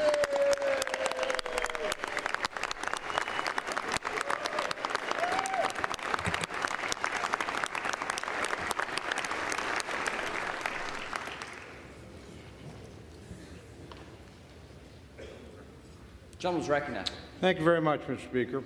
Mr. Speaker, 2 weeks and 1 day ago, I was on this House floor and in this chamber defending my very good friend and our former Speaker, Mr. McCarthy, from an effort to vacate the chair. And in the course of that speech, I made the remark that those who did this, whether intentionally or unintentionally, were going to put the Congress in a state of chaos and the country into a state of uncertainty. I think the last 2 weeks have vindicated that observation. But we have a chance today to end that chaos and to end that uncertainty. Now, when these races happen, there's always a lot of hard things said on both sides of the aisle. There's a lot of finger pointing that goes on. I don't intend to be involved in any of that today. I think the decision in front of us is far, far too important for that. But I am very proud to place in nomination the name of our good friend, my good friend, our Republican candidate for Speaker, the Honorable Jim Jordan of Ohio.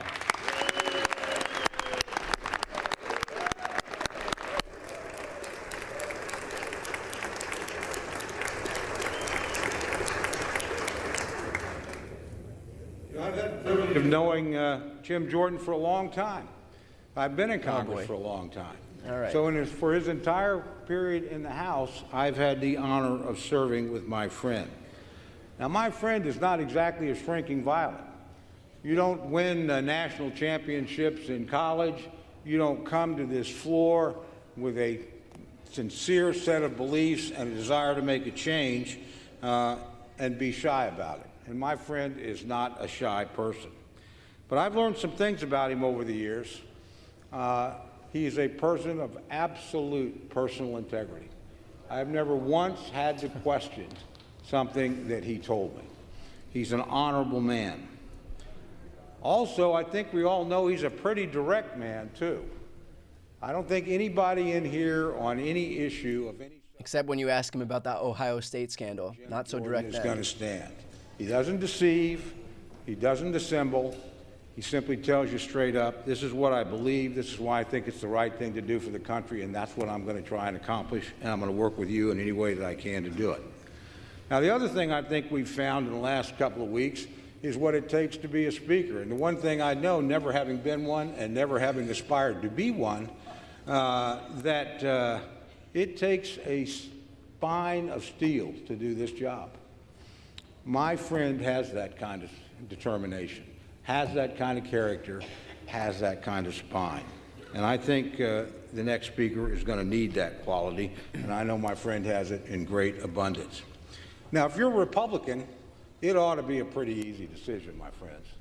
You know, this is somebody who believes what we believe and has fought for and shown that over and over again. You know, I first got to know him, a lot of his focus was on spending. That's exactly where the focus of this House ought to be. Now, he's laid out a plan. Now it's getting on Fox for 5-minute cable hits. As to how we deal with the appropriations process. I'm an appropriator. I think I know that that's not the root of the problem. But unlike any other speaker we've had, he's had the courage to talk about a long-term plan and to get at the real drivers of debt. And we all know what they are. We all know it's Social Security. We all know it's Medicare. We all know it's Medicaid. No president of either side has been willing to deal with this. No speaker of either side has been willing to deal with this. My friend, our former colleague, John Delaney, and I offered a plan. I still file it every year. John's not here anymore. To go back and do in 1983 what we did then and address Social Security. We never can get any help. This is a guy that wants to create a debt commission, a bipartisan debt commission, and get at the roots of our spending problem. That takes courage. And Republicans ought to support somebody with that kind of courage. Now, he's not only focused on one thing. Just a reminder, when Republicans had full control of government just a few years ago, under the Trump administration, they added $7.8 trillion to the debt. These people only care about spending when a Democrat's in control. You know, I had the privilege of serving here when Jay Johnson was Secretary of Homeland Security. I have a very high opinion of Jay Johnson. I think he's one of the finest public servants I ever met. And he was asked on one occasion to define what was a crisis on the southern border. And he said, anytime you have more than 1,000 illegal entries a day, you have a crisis. We have 10 or 11 times that every single day. And in that tide of humanity that's coming across, there is a boatload of fentanyl coming to kill tens of thousands of all of our constituents. This is a lot of talking for someone who's probably going to get fewer votes than he did yesterday. Young men and young women, and frankly, predators in our own country, and they're bringing them across, not by the tens or the 20s or the dozens, but by the hundreds and the thousands. You know, there are amongst that flow of people, people that wish us ill, people who are not fleeing from oppression, people who are terrorists or criminals that are coming into our country for no good reason. Now, that is not an immigration problem. That's a border security problem. They are not the same thing.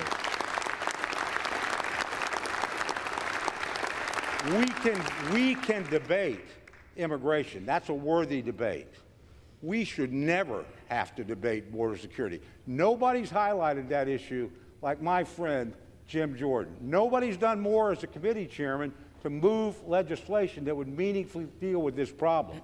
And this, my friends, on both sides of the aisle, but with all due respect, particularly this administration and my friends on the other side, you need to look at this. You need to look at this seriously. Don't confuse it with immigration. You ain't going to have immigration reform until we have border security. Cannot be done.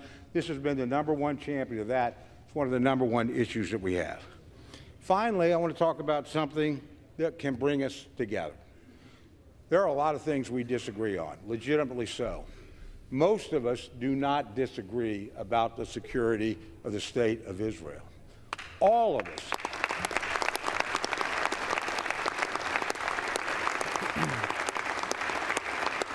All of us on both sides of the aisle reacted with horror and with deep sympathy and with legitimate outrage at the crime that was perpetrated against the people of Israel in the last week. All of us, and all of us know that they are within their rights to respond forcefully and swiftly to defend their people and punish those who brought that upon them.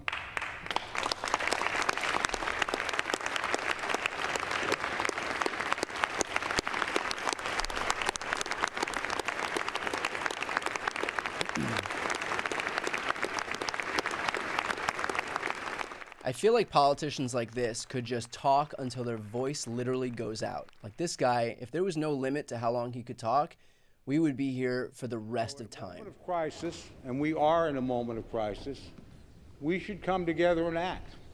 And we know we can't do that without a Speaker of the House. Now, it's a narrow majority, but my friends and I are in the majority. And we need to produce a Speaker. We have a candidate who we know where he will stand on issues that are important. We know where he's going to stand on spending because it's where he's always stood. Not like he's changed over the course of his career.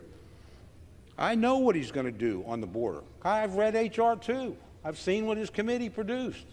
And it's not just money, it's policy and change that will provide security for the American people. And finally, and I say this on a bipartisan basis, I know he will stand up for Israel, and I know in that area we can come together. That crisis is on us now. We may get a request almost any time to act. We need to be able to act. My friend will act on that crisis. He's shown it his whole career. So it's with a great deal of pride that I have the privilege of nominating my friend, our chairman of the Judiciary Committee, but a person whose principles you know, whose actions you can trust, and who in a time of crisis will respond with the leadership we need. Jim Jordan. People are clapping just because the speech is over.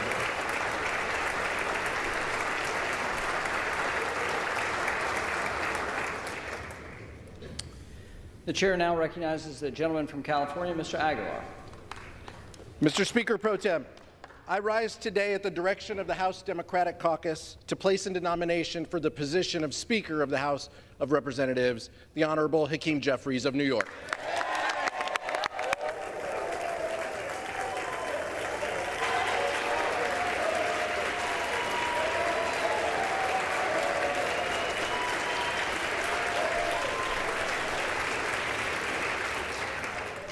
Here we are again, Mr. Speaker.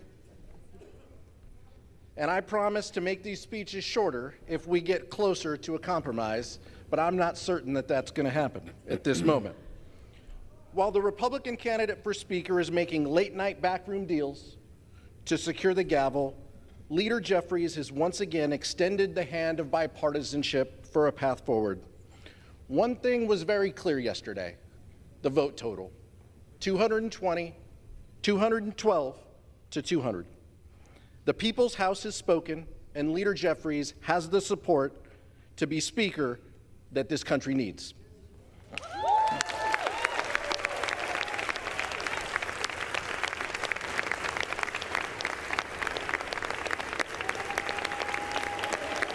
Mr. Speaker,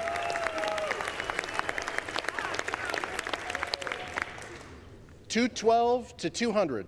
No amount of election denying is going to take away from those vote totals.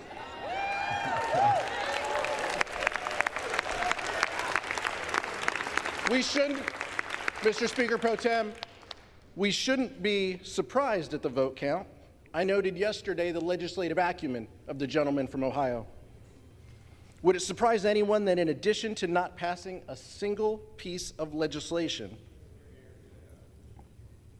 he's never put a piece of legislation that has made it to a committee? The Speaker of the House must be a legislator, and the gentleman from Ohio falls short in that regard. He supports an extreme agenda and is hell-bent on banning abortion nationwide, gutting Medicare, gutting Social Security, and giving cover to January 6th attackers. Those aren't the values that we share. If we don't see a speaker elected in this round, there's going to be another candidate and another internal Republican conference vote and a secret ballot, and the country can't afford more delays and more chaos. 15 days should be enough.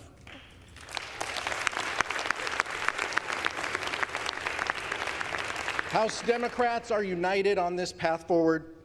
We're united behind Hakeem Jeffries, united to put people over politics, and united to lower costs, create better paying jobs, build safer communities, and defend democracy.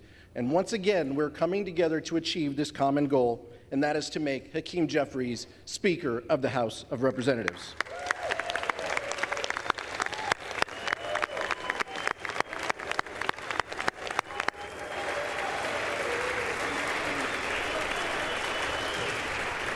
Almost, Mr. Speaker Pro Tem. Hakeem Jeffries has done what we haven't seen from the other side of the aisle, and that is to keep a caucus united. When extreme MAGA Republicans vowed to send our country into a devastating default, it was Leader Jeffries who led House Democrats to reject the extremism and keep the government open.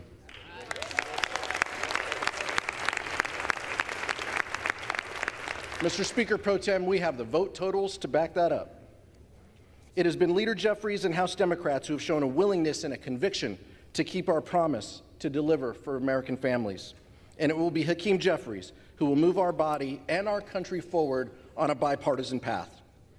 Who on the other side of the aisle, Mr. Speaker Pro Tem, will take yes for an answer and work with us to achieve three common goals. And my colleague and good friend, the gentleman from Oklahoma, mentioned one of them. Supporting assistance to Israel, but what he left out was assistance to Ukraine and our national security objectives.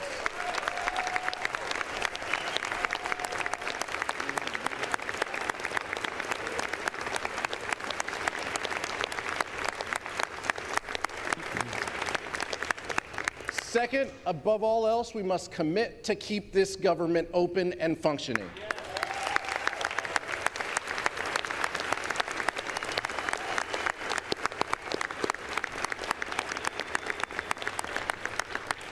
And finally, Mr. Speaker Pro Tem, we need to put this body on a bipartisan path to achieve real results for the American public. That is what we were sent to do. That is what we need to do. That is why Hakeem Jeffries is the leader we need at this time to lead this chamber. I'd like to nominate Hakeem Jeffries as Speaker of the House. I yield back.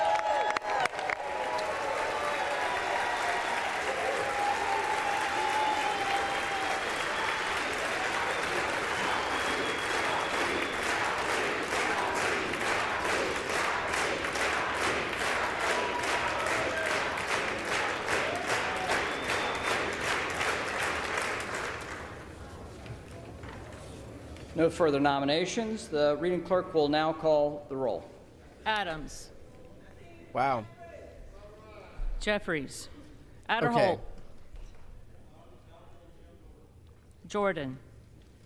So surprisingly, there was no resolution, and I'm going to tell you what names to look out for, but surprisingly, there was no resolution to empower Patrick McHenry as some type of short-term acting speaker. Jordan.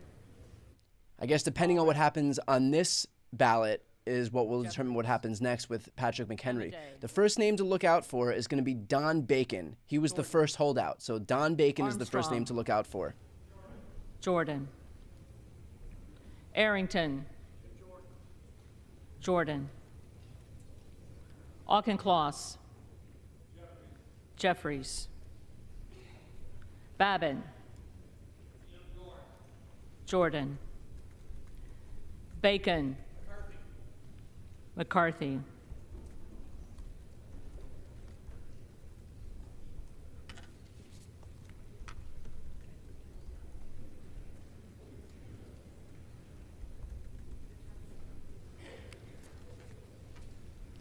Baird. Jordan. Balderson. Jordan. Ballant. Jeffries. Banks. Jordan. Barr. Jordan. Barragan. Jeffries.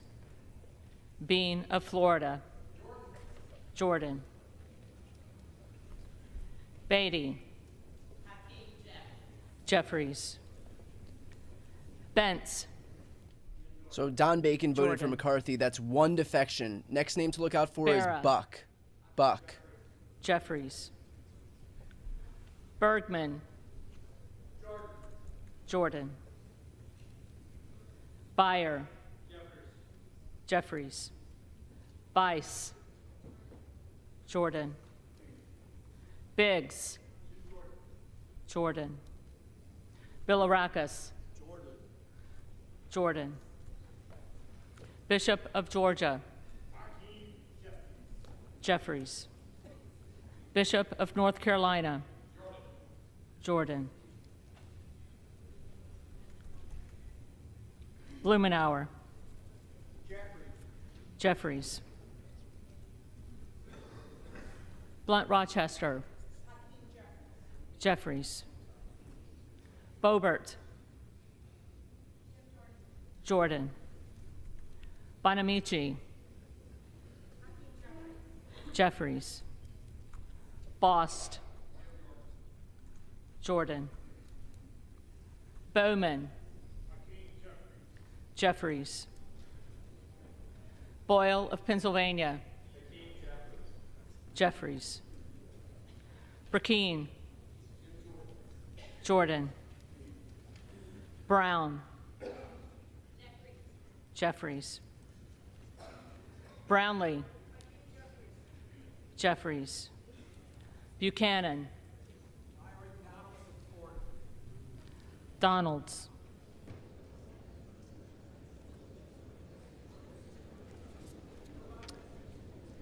Oh. Who just voted for Donalds? Buck. Emmer. Emmer. Wow, so that's 3 already. So this is not looking good for Jim Jordan. He is losing support already, and we're only in the B's. He's got Buchan. more losses than he did yesterday. Jordan. Buchanan voted for Basinski. Donalds. Jeffries. Burchett. Jordan. Burgess. Jordan.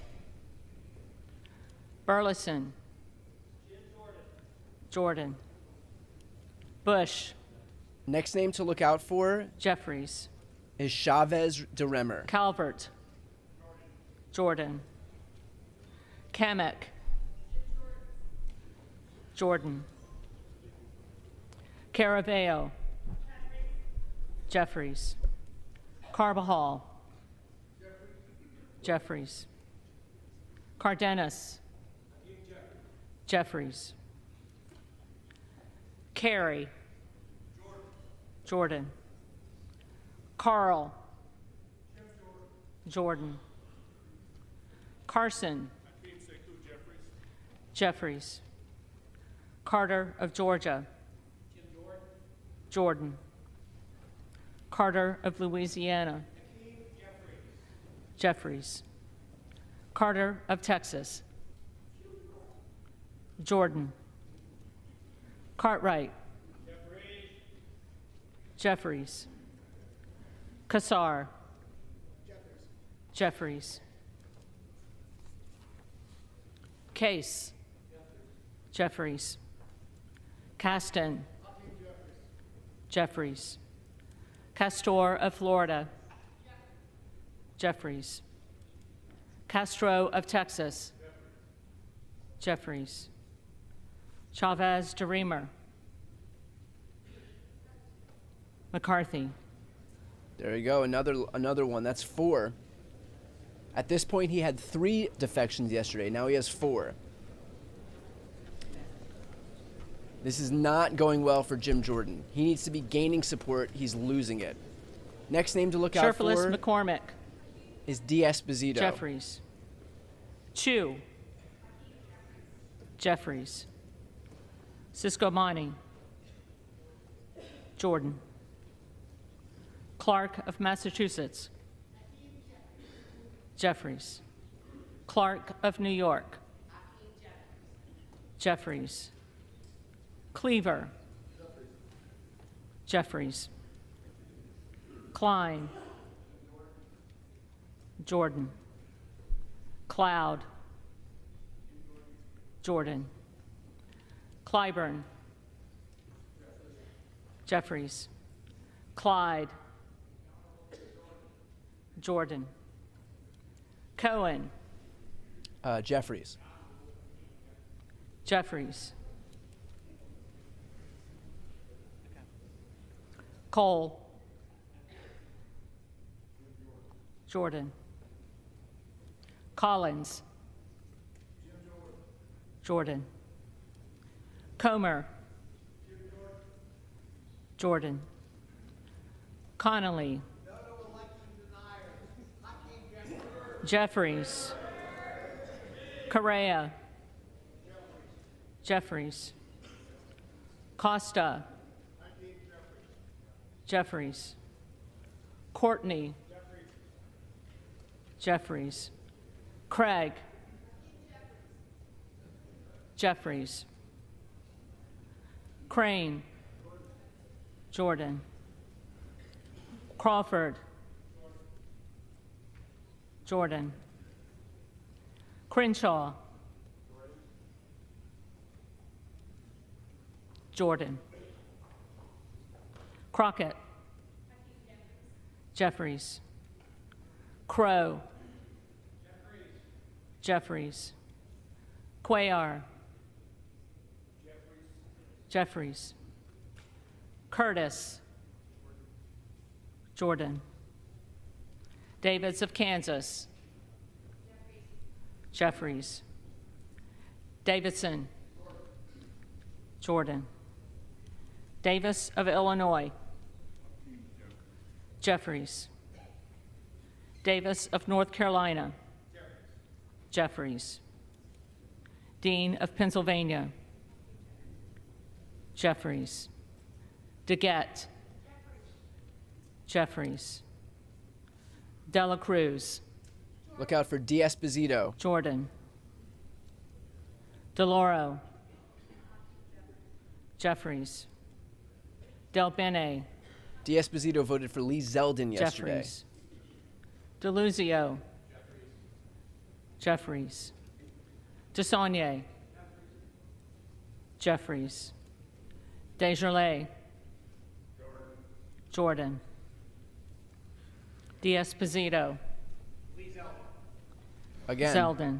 So that's 5. 5 down. At this point yesterday, he had 4. So he's going in the wrong direction. Next name to look out for, Diaz-Balart.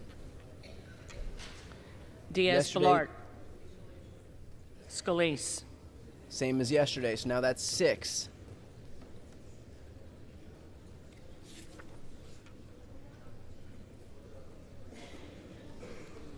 Next name to look out for is Elzy.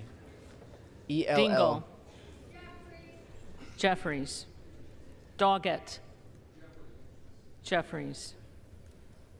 Donalds, Jordan. Duarte, Jordan. Duncan, Jordan. Dunn of Florida, Jordan. Edwards, Jordan. LZ, Mike Garcia.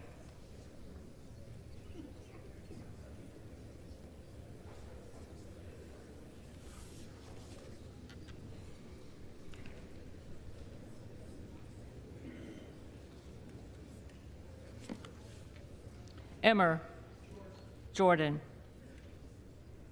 Escobar, Jeffries. Eshu, Jeffries. Espaillat,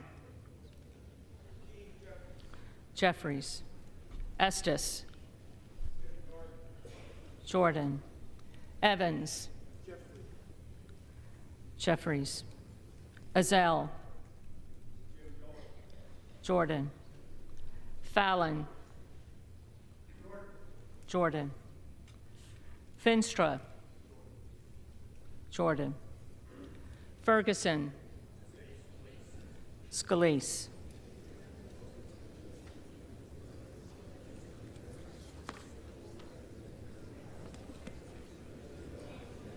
So we are at 8 right now. The next name to look out for... Finstad.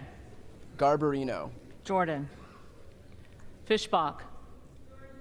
Jordan. Fitzgerald. Jordan. Fitzpatrick. Jordan. Fleischman. Jordan.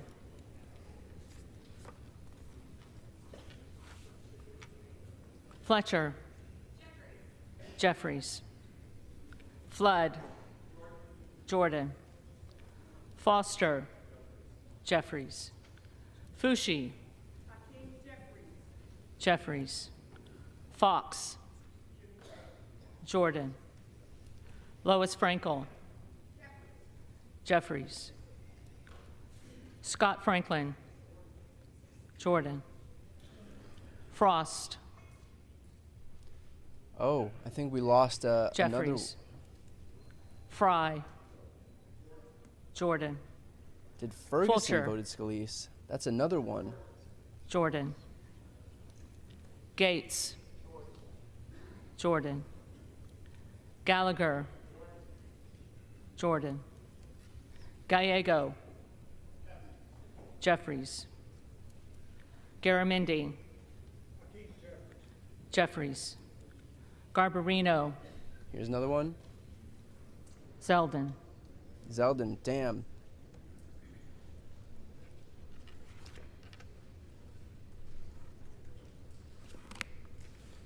So that's 9. Mike Garcia. Yep. Jordan. So this is already going Robert to a Garcia. third ballot. This is already done. Jeffries. Garcia of Illinois. The next name to Jeffries. look out for is Garcia of Jimenez. Texas. Jimenez. Jeffries. Jimenez. McCarthy. McCarthy. All right. That's 10. Next name to look out for is Gonzalez. Golden of Maine. Jeffries. Goldman of New York. Jeffries. Gomez. Jeffries. Tony Gonzalez. Scalise.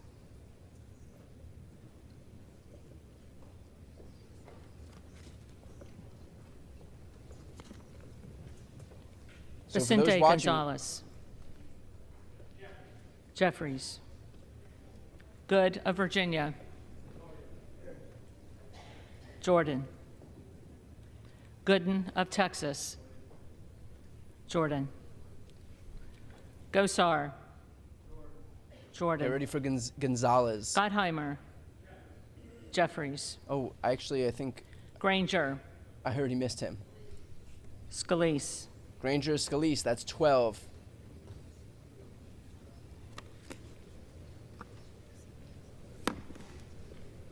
Graves of Louisiana. Jordan. Graves of Missouri. Jordan.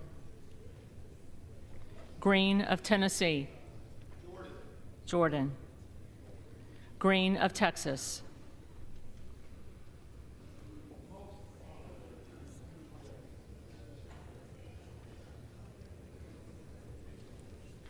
Jeffries. Green of Georgia. Jordan. Griffith. Jordan. Next name to look out Grijalva. for is John James. Jeffries. Grothman. Grothman. Jordan. Guest. Jordan. Guthrie. Jordan. Hageman. Jordan. Harder of California. Jeffries. Harris. Jordan. Harshbarger. Jordan. Hayes. Jeffries. Hearn. Jordan. Higgins of Louisiana. Jordan. Higgins of New York. Jeffries. Hill. Jordan. Himes. Jeffries. Henson. Jordan. Horsford. Jeffries. Houchin. Jordan. Houlihan. Jeffries. Hoyer. Jeffries. Hoyle of Oregon. Jeffries. Hudson. Jordan. Huffman. Jeffries. Huizinga. Jordan. Hunt. Jordan. Issa. Jordan. Ivy. Jeffries. Jackson of Illinois. Jeffries. Jackson of North Carolina. Jeffries. Jackson of Texas. Look out for John James. Jordan. Jackson Lee. Jeffries. Jacobs. Jeffries. James. Miller Meeks. All right. Candace Miller of Michigan. Okay, that's 13. By the way, this is done. Jordan can afford 4 defections. He's already got 13. So at this point, we're just seeing how much worse it's going to get for Jim Jordan. What it looks like is he's going to drop certainly below 200. How far below 200 is going to be really telling. But we'll see what happens moving forward. Next name to look out for is Mike Kelly. House to come to order. The clerk will continue. Jayapal. Jeffries. Jeffries. Jeffries.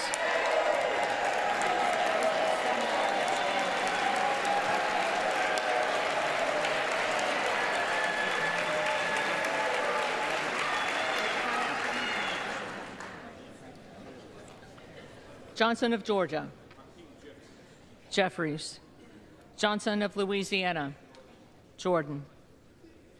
Johnson of Ohio. Jordan. Johnson of South Dakota. Jordan. Jordan. Jordan. Woof.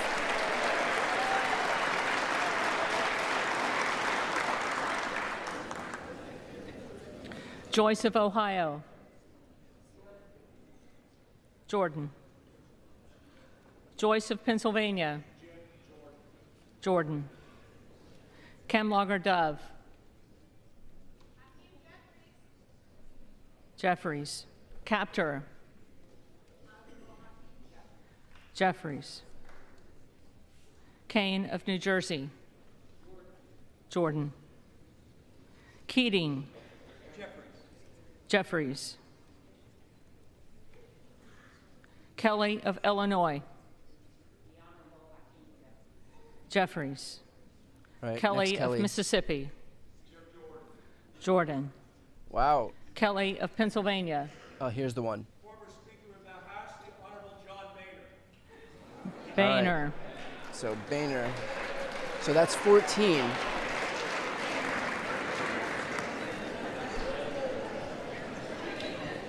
Jim Jordan has failed to flip a single defector, and he's gained a couple. Next name to look out for Connor. is Kiggins. Kiggins.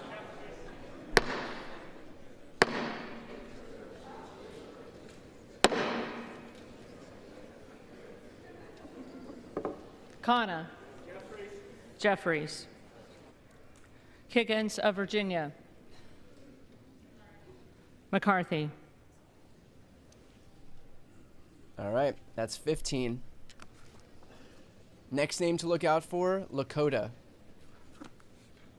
Kildee. Again, Jim Jordan's failed to flip a single Jeffries. defector. Kiley. Jordan. Kilmer. Jeffries. Kim of California. Jordan. Kim of New Jersey. Jeffries. Krishnamurthy. Jeffries. Custer. Jeffries. Kustoff. Jordan. LaHood. Jordan. LaLota. Zeldin. All right. Another one. That's 16. Sorry, I said Lakota before. It's LaLota. Next name to look out for is LaMalfa. LaMalfa. Jordan. Wow, I think Lamborn. that was the first flip. So they're clapping. Lamborn. Jordan. They're clapping because that was the first defector Landsman. to flip to Jordan's favor. Jeffries. Langworthy. Next name is Lawler. Jordan. Larson of Washington. Jeffries. Larson of Connecticut. Jeffries. Latta. Jordan. LaTurner. Jordan. Lawler. Speaker Kevin McCarthy. McCarthy. All right, so he failed to flip him.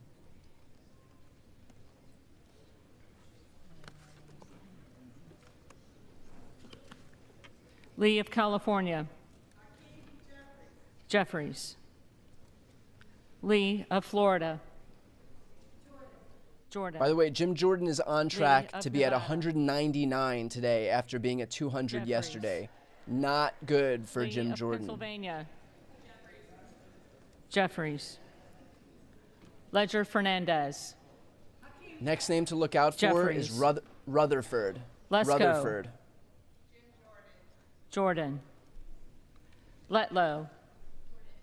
Jordan. Levin. Jeffries. Liu. Jeffries. Lofgren. Jeffries. Loudermilk. Jordan. Lucas. Jordan. Luke Kameyer. Jordan. Luna. Jordan. Latrell. Jordan. Lynch. Jeffries. Mace. Jordan. Magaziner. Jeffries. Maliotakis. Jordan. Mann. Jordan. Manning. Jeffries. Massey. Jordan. Mast. Jordan. Matsui. Jeffries. McBath. Jeffries. McCarthy. Jordan.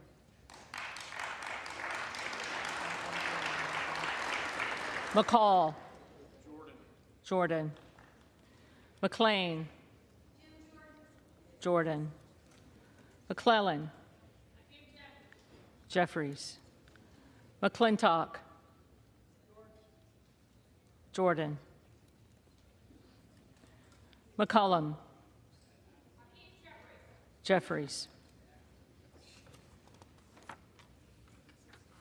McCormick.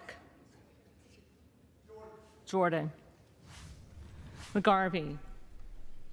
Jeffries. McGovern. Jeffries. McHenry. Jordan. Meeks. Jeffries.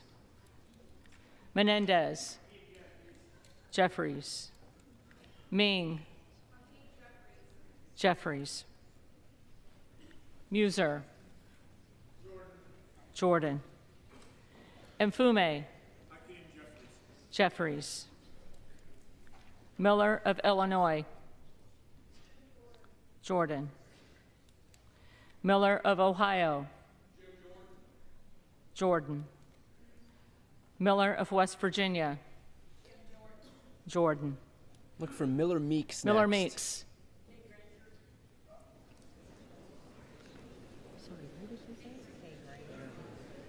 Granger. So that's another defection. Granger. Miller Meeks votes for Granger. Now Jim Jordan is poised to get 198 votes.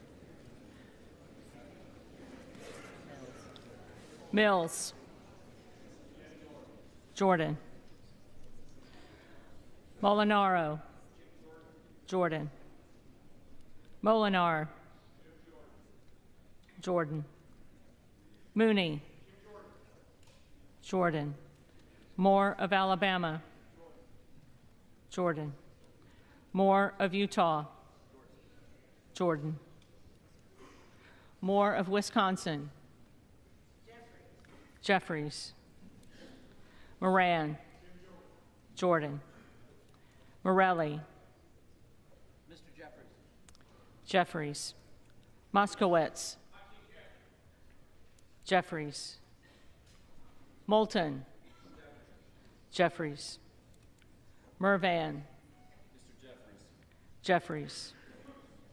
Mullen. Jeffries. Murphy. Jordan. Nadler. Jeffries. Napolitano. Jeffries. Neal. Jeffries. Neguse. Jeffries. Nels. Jordan. Newhouse. Jordan. Nickel. Jeffries. Norcross. Jeffries. Norman. Jordan. Nunn of Iowa. Jordan. Obernolte. Jordan. Ocasio-Cortez. Jeffries. Ogles. Jordan. Omar. Jeffries. Owens. Jordan. Pallone. Jeffries. Palmer. Jordan. Panetta. Jeffries. Pappas. Jeffries. Pasquarel. Jeffries. Payne.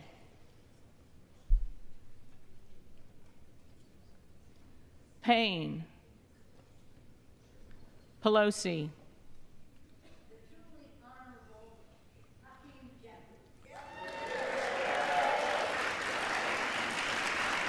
Jeffries.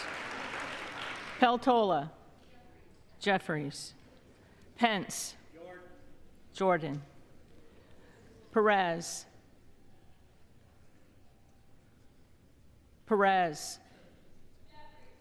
Jeffries. Again, the next name to look out for Perry. is Rutherford. Jordan. Peters. Jeffries. Pedersen. Jeffries. Pfluger. Jordan.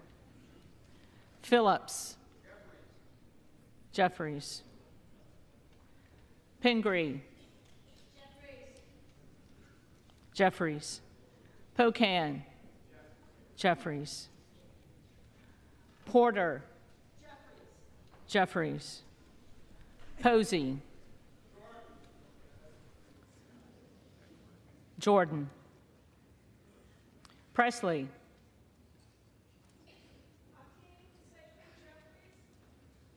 Jeffries. Quigley. Jeffries. Ramirez. Jeffries. Raskin. Jeffries. Reschenthaler. Jordan. Rogers of Washington. Jordan. Rogers of Alabama. Jordan. Rogers of Kentucky. Jordan. Rose. Jordan. Rosendale. Jordan. Ross. Jeffries. Rouser. Jordan. Roy. Jordan. Ruiz. Jeffries. Rupersberger. Jeffries. Rutherford. Here we go. Scalise. That's another one. So we are now at 19. Ryan. Jeffries. Salazar. Next name to look out for is Simpson. Jordan. Salinas. Jeffries. Sanchez. Jeffries. Santos. Jordan. Sarbanes. Jeffries. Scalise. Jordan.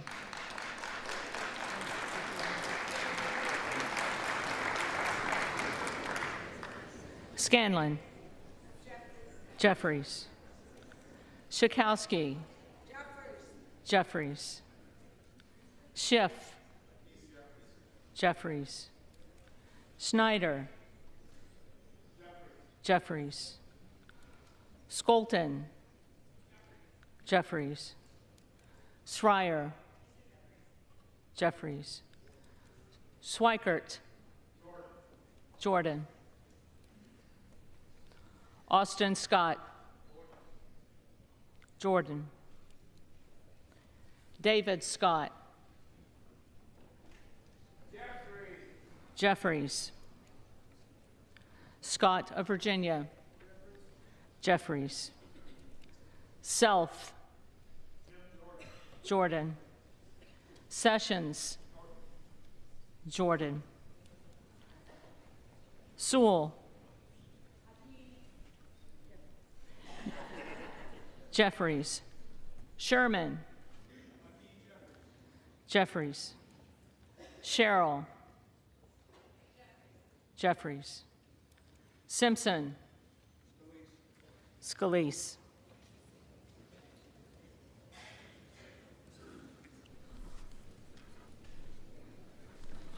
Simpson voted for Slotkin. Scalise. That's 20. Jeffries. Smith of Missouri. Jordan. Next name is Sparts. Smith of Nebraska.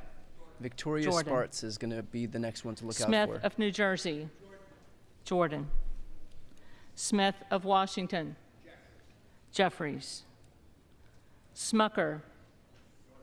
Jordan. Sorensen. Jeffries.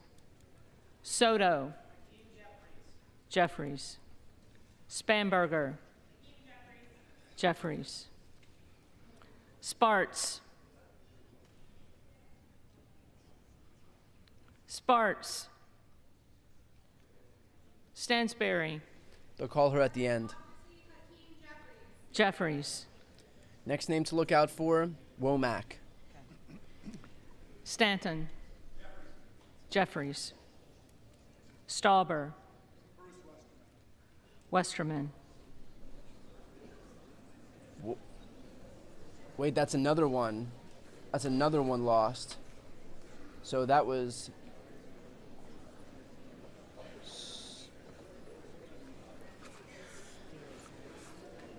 Steele. Stauber for Westerman. Jordan. Stefanik. Damn. Jordan. Style. He's already lost Jordan. more support than he has yesterday, Stubbe. and we still haven't heard from Jordan. Sparts or Womack. Stevens. Jeffries. Strickland. Jeffries. Strong. Jordan. Swalwell. Jeffries. Sykes. Jeffries. Takano. Jeffries. Tenney. Jordan. Tanadar. Jeffries. Thompson of California. Jeffries. Thompson of Mississippi. Jeffries. Thompson of Pennsylvania. Jordan. Tiffany. Jordan. Timmons. Jordan. Titus. Jeffries. Talib. Talib. Takuda. Jeffries. Tonko. Jeffries. Torres of California. Jeffries. Torres of New York. Jeffries. Trahan. Jeffries. Trone. Trone. Turner. Jordan. Underwood. Jeffries. Valadeo. Jordan. Van Drew. The Honorable Jim Jordan. Jordan. Van Womack Dyne. is coming up. Jordan. Van Orden. Jordan. Vargas. Jeffries. Vasquez. Jeffries.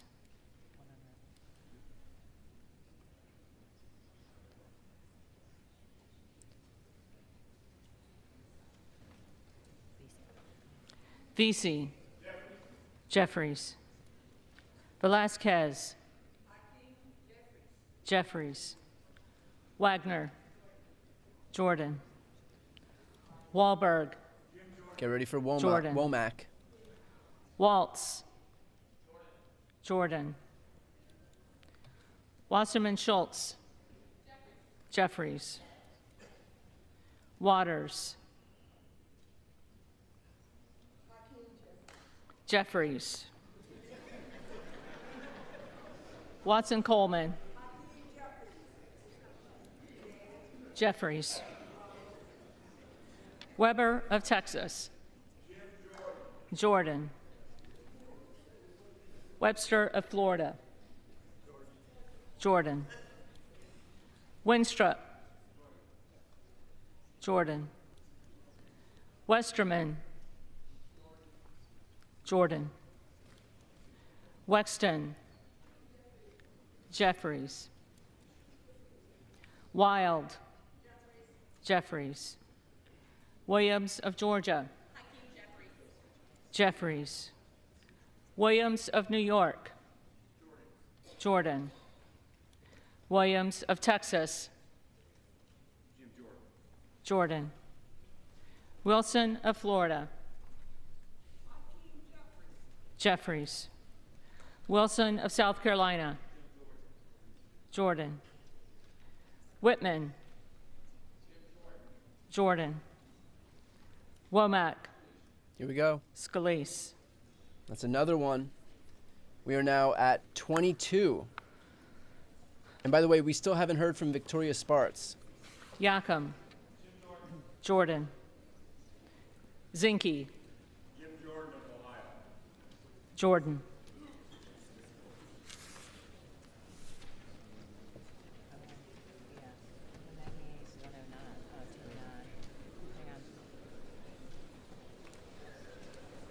So right now they're going to figure out who didn't vote.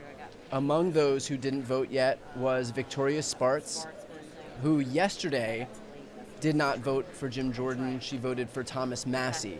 So she remains to be seen what happens. But either way, this is, I would say, an unmitigated disaster for Jim Jordan. He needed to flip a bunch of those people who had defected away from him in his own direction. And so far, he's doing worse today. He has 2 fewer votes than he did yesterday. So not great for Jim Jordan. I would be shocked if it doesn't, A, devolve even further if he tries to do a third vote, or B, if it doesn't just become McHenry, or I would be surprised if he's even on the ballot. He had 18 hours to flip a number of those 20 defectors in his direction, and instead he lost even more support. I don't see a way back for Jim Jordan. But we still have 2 more people, I believe, who didn't vote, at least 2. Among them is Victoria Spartz. The reading clerk will now call the names of the members who did not answer the first call of the roll. Payne. Jeffries.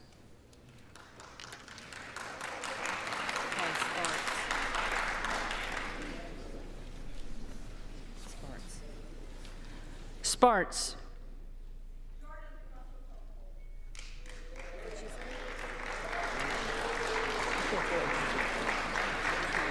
Jordan. All right, so that's another one clawed back for Jim Jordan, but right now he's looking at 22 Tlaib. defections. Jeffries.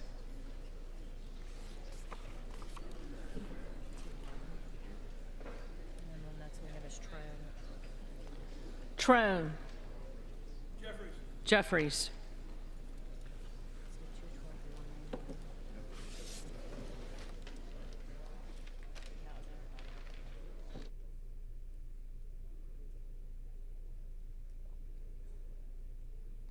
So that may be it. They may be the final count. Again, a disaster for Jim Jordan as he fails to bring back a number of those defectors. Well, he did bring back 2, but he lost a few in the process.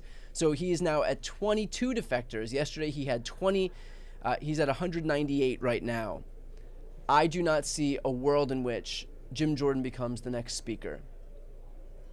Again, don't quote me on that, but I don't see a world in which Jim Jordan becomes speaker now. So what I expect to happen now, I highly anticipate that we won't see Jim Jordan be a factor moving forward, not if he hasn't been able to claw back any of those defectors. So I think what we can see moving forward is some type of a resolution to empower Patrick McHenry, who's the Speaker pro tempore, to have some type of a temporary acting speaker role that would allow him to deal with matters regarding the budget, with foreign aid. It depends what they put together in some type of rules package, but that's likely what we're to see moving forward.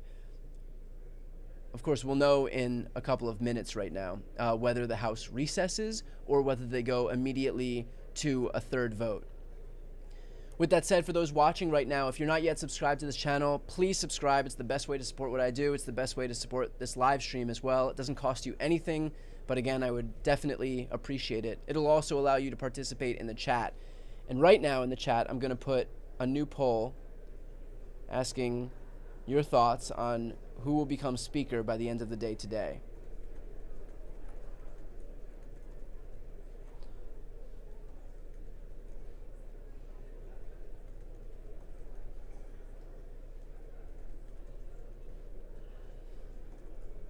And the options are Jim Jordan, Patrick McHenry, Kevin McCarthy, or Hakeem Jeffries. So please go to the chat and vote on who you think will ultimately become the speaker. Again, right now we're waiting on the final tally, which will take just a few moments, and then we'll see if the House is going to recess or if they're going to go immediately into a third vote. At which point I would be surprised if they brought up Jim Jordan's name again, but they may, and it may go nowhere. I mean, if he wasn't able to raise his vote tally from yesterday, and if things are going in the wrong direction, then I don't see a world in which this thing is a viable opportunity for Jim Jordan.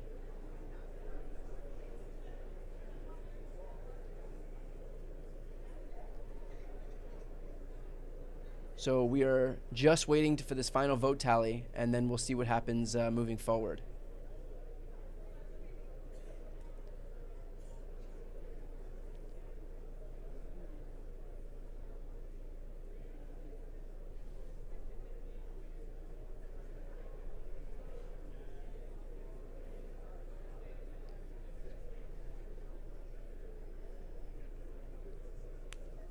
Again, Jim Jordan's only job here was to try to move the momentum in his favor. I mean, he had 200 yesterday in voting for him with 20 defections. Today he has 199 with 22 defections. Things are decidedly, if he couldn't do it yesterday, I don't know what he's going to do to be able to flip even more people, given that he wasn't able to flip the original bunch in the last 18 hours. So I don't think there's any opportunity really for Jim Jordan to become the next speaker. Again, anything can happen. Nobody would have predicted any of this mess, but I don't see any viable path for him moving forward to become speaker. So that's good news for democracy, but we'll see what happens moving forward. It's not like any of the alternatives that will be floated by Republicans are going to be much better, but it certainly is hard to get worse than Jim Jordan. I mean, the notion of having somebody who is an insurrection sympathizer, who assisted Donald Trump in his efforts to overturn the 2020 election, who's never passed a single bill into law, and who's introduced legislation, draconian legislation, like a nationwide ban on abortion, the notion of him being third in line to the presidency behind the vice president is kind of insane.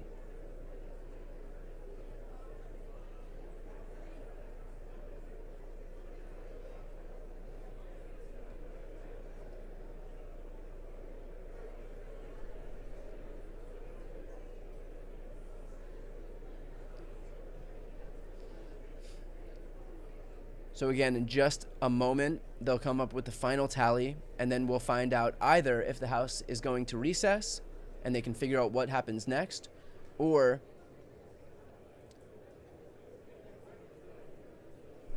if we're going to see some type of a resolution brought to the floor to empower, again, Patrick McHenry, who's the Speaker pro tempore, to serve in some capacity as temporary acting Speaker with certain power to do budgetary stuff, to do foreign aid. So we'll see what happens. It's interesting, in the poll, Jim Jordan's likelihood of becoming speaker has dropped to 4%. Patrick McHenry has surged to 40%, which is certainly the highest for Patrick McHenry. And of course, Hakeem Jeffries has the majority of 51. If you haven't yet voted in the poll, please go to the chat and vote. You need to subscribe to be able to vote. Again, subscribing does not cost you anything. So we are just moments away from getting the final tally, and then we'll find out what happens next. So if you're watching right now, stay tuned, because we'll have some answers any second now.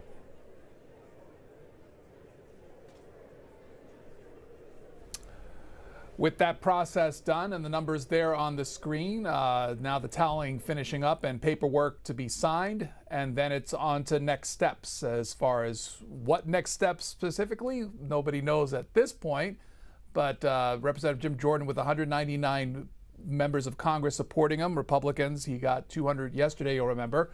Hakeem Jeffries with the same 212 from his Democratic coalition, and then 22 voting against Representative Jordan, nobody voting present. And so this is finishing up, and we'll wait and see what next steps are as the paperwork and the final dotting of the I's and crossing of the T's is done.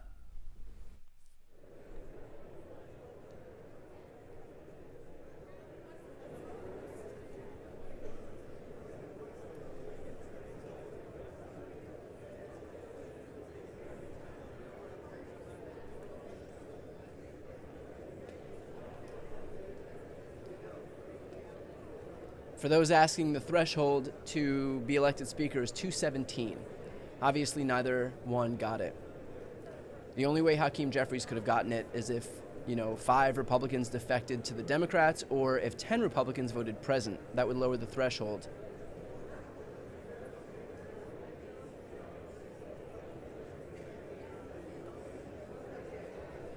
In terms of convincing Republicans to come over, I don't think there's any likelihood of convincing Republicans to vote for a Democrat, but perhaps there is some bipartisan path wherein they empower Patrick McHenry to be acting Speaker. I think the Democrats' top priority right now is depriving Jim Jordan of the speakership, which very much looks to have succeeded here. Not by virtue of anything that the Democrats did per se, but just by virtue of maybe those Republicans recognizing what a disaster Jim Jordan as Speaker would have been.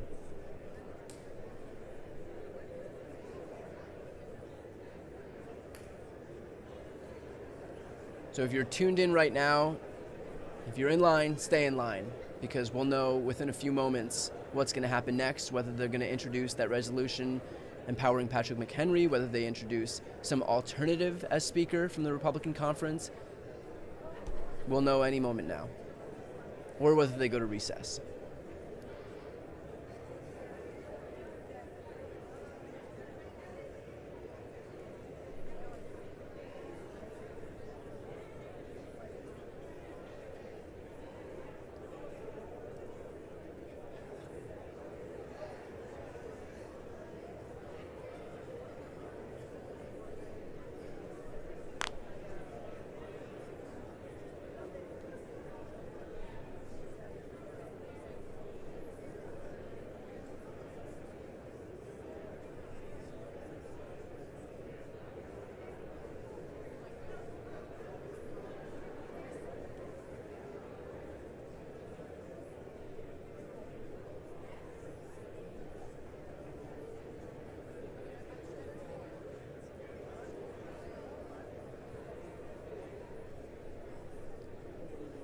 Donald brought up a good point in the chat. Has the House done more votes for a Speaker than actual legislation? Curious what the numbers are. Yeah, it certainly does seem that way. Again, we'll have a final answer in a few moments as to what next steps are going to be here.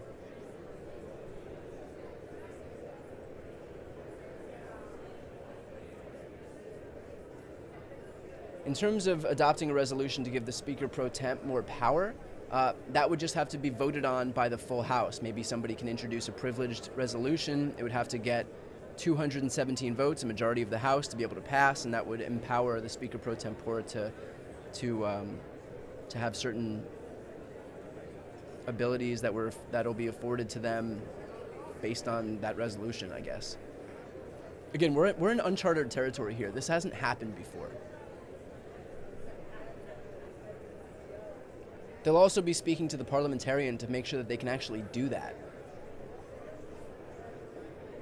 It may not even be allowed, in which case all we have to do is just continue to vote for a Speaker until we actually finally manage to get one.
Again, we're going to get some answers here any moment now while we figure out what's going to be next for the House, whether they go to recess, whether Jim Jordan continues to try to whip votes in the background to try to pull back some of those defectors, whether they go to recess, whether they introduce a privilege resolution to empower McHenry, whether they have somebody else as a viable alternative to Jim Jordan. So we'll know within a few moments what's going to happen right now. My guess is that they may go on recess, but my guess is as good as anyone's.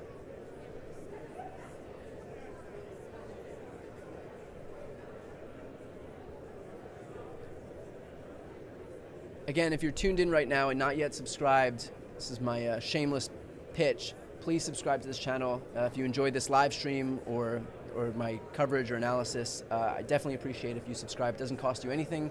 It's the best way to support this live stream and what I presume will be plenty more live streams in the future. And I'm just talking about the speaker vote here.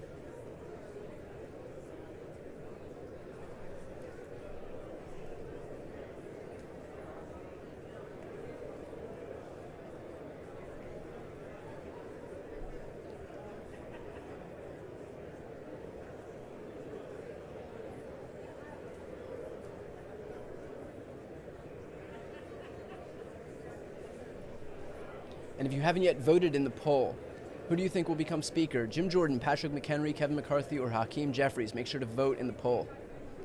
That's in the chat.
For those asking why you need a speaker, there can be no business of the House moving forward without a speaker. Right now there's a speaker pro tempore, that's Patrick McHenry. His only job is to facilitate the election of a speaker. That's all he can do. So again, we're minutes, seconds away from getting a finalized tally of this vote, and then we'll see what happens next in terms of whether Republicans will go to recess, whether they'll try again with Jim Jordan, whether they'll try again with a different alternative to Jim Jordan, whether they'll try again for some privilege resolution to empower Patrick McHenry to have some temporary status as acting speaker. So those are 4 options right there. And again, we'll have that answer any moment.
Okay.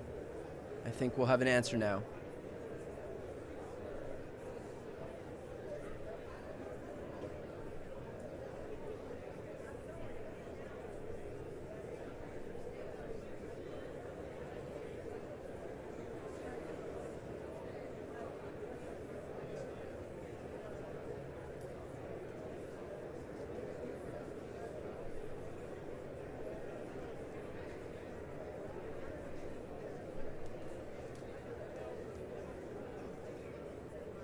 Patrick McHenry is at the dais here, so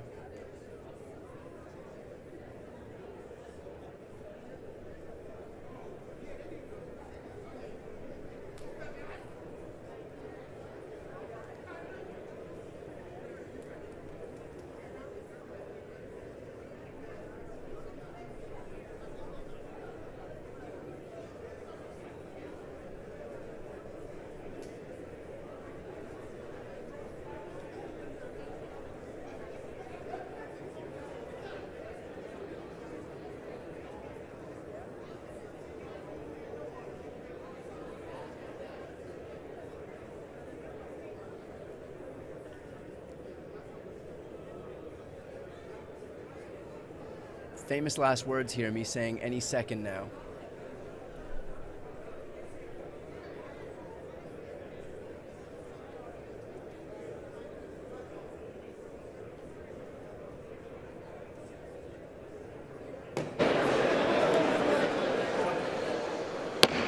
Okay, here we go.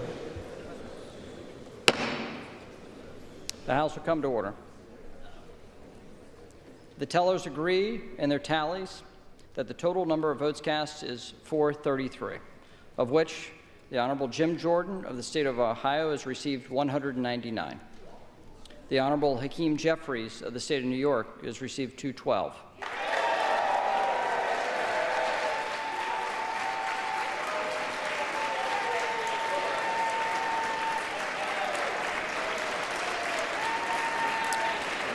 The Honorable Kevin McCarthy of the state of California has received 5. The Honorable Byron Donalds of the state of Florida has received 1. The Honorable Tom Emmer of the state of Minnesota has received 1. Lee Zeldin of the state of New York has received 3. The Honorable Steve Scalise of the state of Louisiana has received 7. The Honorable Mike Garcia of the state of California has received 1. Candace Miller of the state of Michigan has received 1. John Boehner of the state of Ohio has received 1.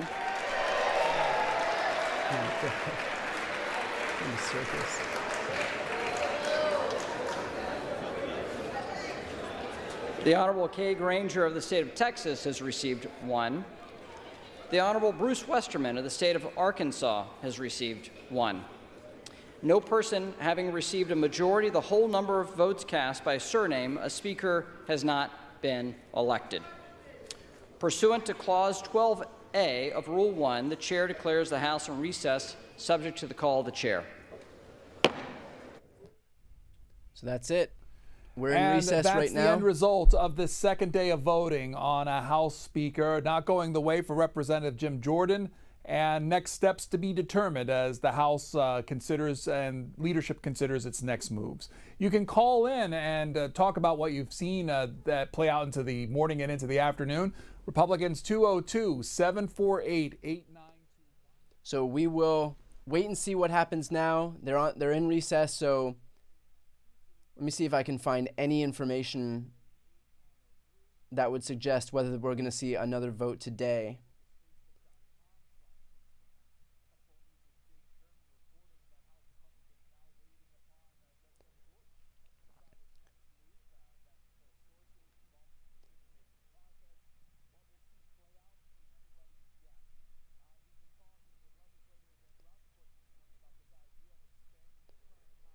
No information right now as to what's going to happen next in terms of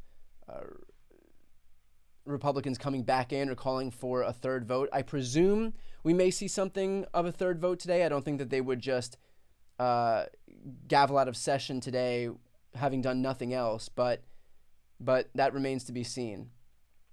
With that said, I think it's safe to say that this was an unmitigated disaster for Jim Jordan. Jim Jordan's job here was solely to be able to, Jim Jordan's job here was solely to be able to chip away at those defectors. He had a number of people, 20 yesterday, who had opted to vote for somebody else. His job today was just to bring that number down, even if it was just by one, to show that he had those last 18 hours to basically garner some support. He didn't do that. He actually lost a number of his colleagues. And so with no momentum right now, it seems like there's absolutely no viable path forward for Jim Jordan to be the next speaker. I mean, if he couldn't flip any of those 20 Republican defectors, or to have a substantial number, the net total of 20 defectors to vote in his favor, I don't see how there's a planet in which he's able to do it now that there are 22. So again, things are moving decidedly in the wrong direction for Jim Jordan. And I presume at this point, we'll see one of two things. We'll either see Republicans land on what they think is a viable alternative to Jim Jordan, somebody who's not as extreme as Jim Jordan, which again would not be difficult. Or on the flip side, they might introduce some resolution, which I think may have the support of some Democrats, to empower Patrick McHenry to become acting speaker with limited powers, probably to pass a budget and to pass foreign aid to countries like Ukraine and Israel. But that would be about it. And, we'll see what happens on those two fronts.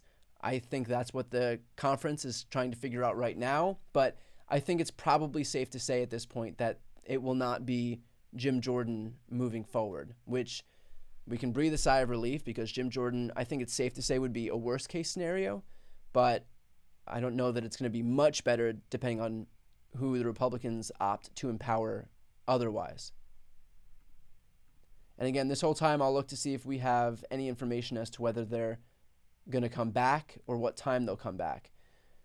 There was some reporting that suggests that Republicans are going into a conference meeting at 1:30 Eastern, so that's in about 9 minutes from now. And again, if we have any confirmation of any of that, I'll let you know.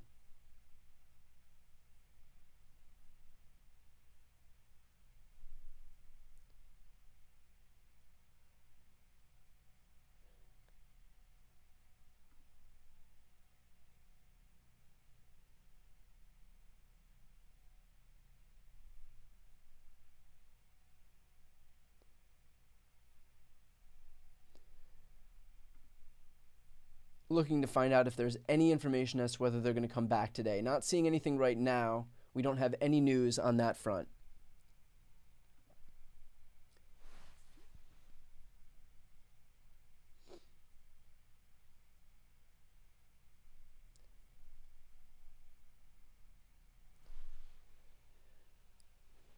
I think we're seeing a rerun right now of what we'd seen before. Senate CR, but you don't support this one? Okay. So I am getting a few questions about why the House, and this is a question I've gotten repeatedly throughout the day today, why the House doesn't nominate someone like Liz Cheney or Adam Kinzinger. I don't think the Republican conference is looking to empower anyone who's not in their conference. And so, I mean, look, Liz Cheney came out against Donald Trump. Adam Kinzinger came out against Donald Trump. They were both excommunicated from the party. Liz Cheney lost her primary. Adam Kinzinger resigned because he knew he would lose his primary. And I think the last people that this Republican conference, which just, by the way, had 199 votes in favor of someone like Jim Jordan, is looking to then empower somebody who would be such a critic of the very Trumpism that Jim Jordan so thoroughly espouses. So I don't think we're going to see anything, any support in favor of Liz Cheney. You'd have more support from Democrats for Liz Cheney or Adam Kinzinger than you would from any Republicans. Just because they were Republicans before doesn't mean that you're going to get any of those Republicans now to support either one of those people. So I don't think you're going to get any Republicans to empower anyone who's not in the Republican conference right now, who's not serving right now in the House. They don't want to like export any of their power to anybody who isn't someone who's currently in power within the Republican Party.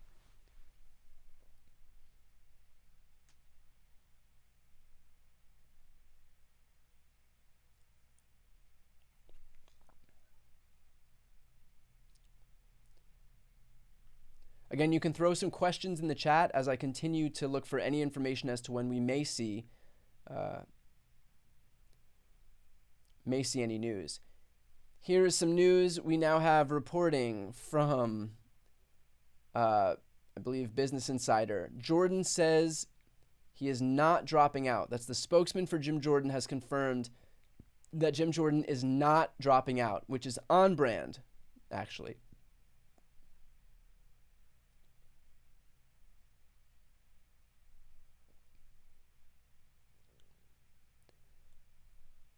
On brand, that's someone who has minority support, who has been rejected on ballots, then takes that as a mandate to continue moving forward to rule. I mean, it is the perfect microcosm of what the MAGA wing of the Republican Party represents. Repudiated at the ballot box, repudiated by the majority, and yet still thinks that he has some mandate to move forward and reign over everybody. You could not be more on brand than an election denier denying the outcome of yet another election.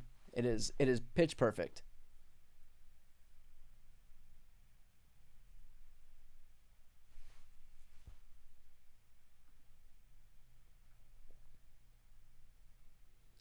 For those asking how many times this can go on, it could go on forever. I mean, if this is all the Republican conference wants to do with their majority, then more power to them. I mean, all they're doing is showing the American people that they can't be trusted with a majority in the House.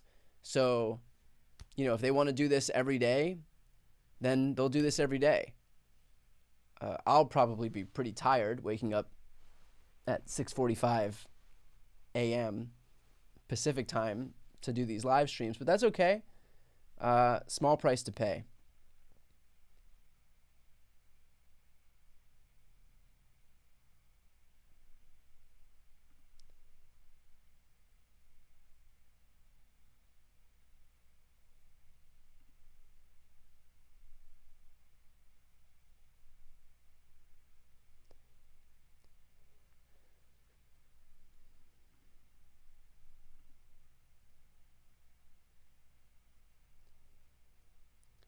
So Jim Jordan's spokesman says, we're going to keep going. So it looks like Jim Jordan is going to stay in the mix for a third round.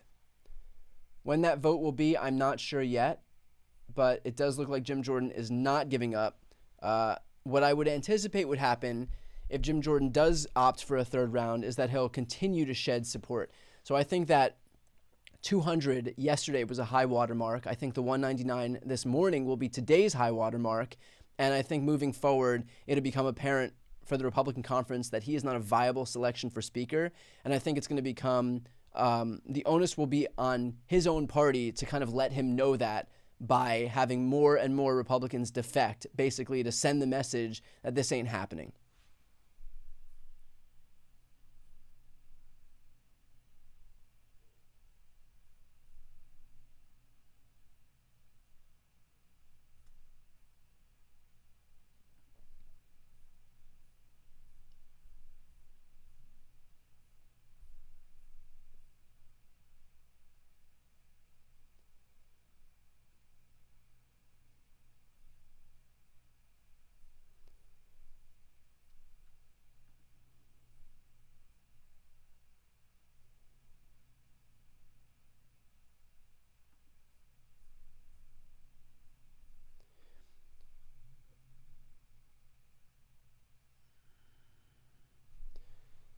So with that said, I think what happens now is, again, we'll find out from the Republican conference ultimately what they're going to do. What it's looking like is that Jim Jordan will continue to present himself as a speaker candidate. He'll probably get fewer and fewer votes. We may also see a resolution.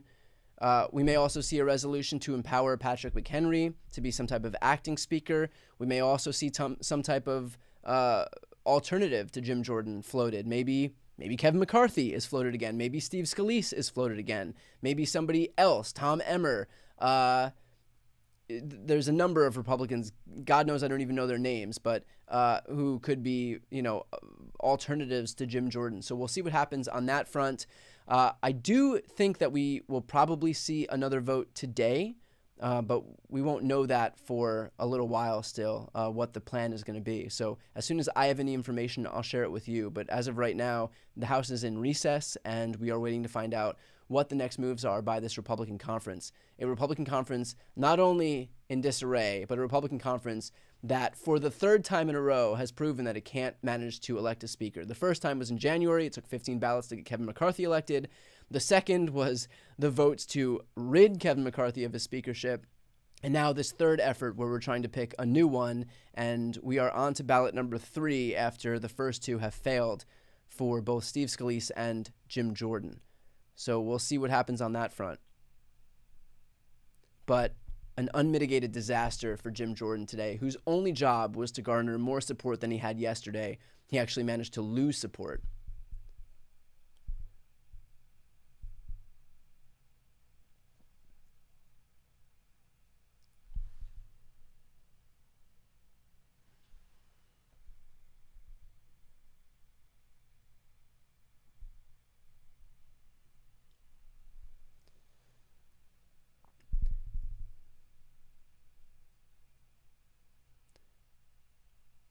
And by the way, this isn't what we have up on the screen right here is just an old C-SPAN feed from earlier, but I don't think it's nothing is happening right now. The House is actually on recess right now.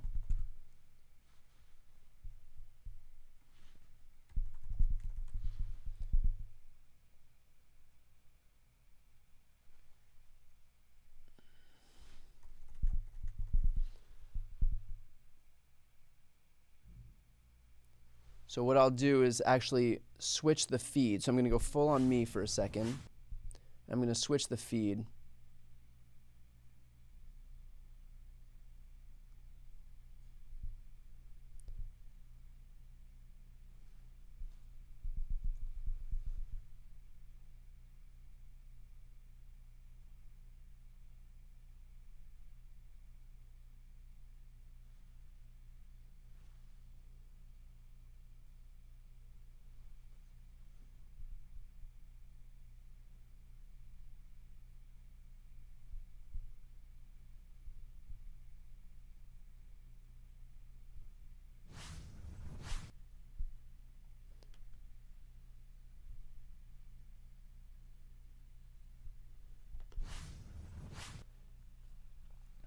So this is where we're at right now. We are still waiting for any news as to whether the House will come back into session for a third vote today. I believe that the Republican conference right now is in a conference meeting to figure out what the hell they're going to do next.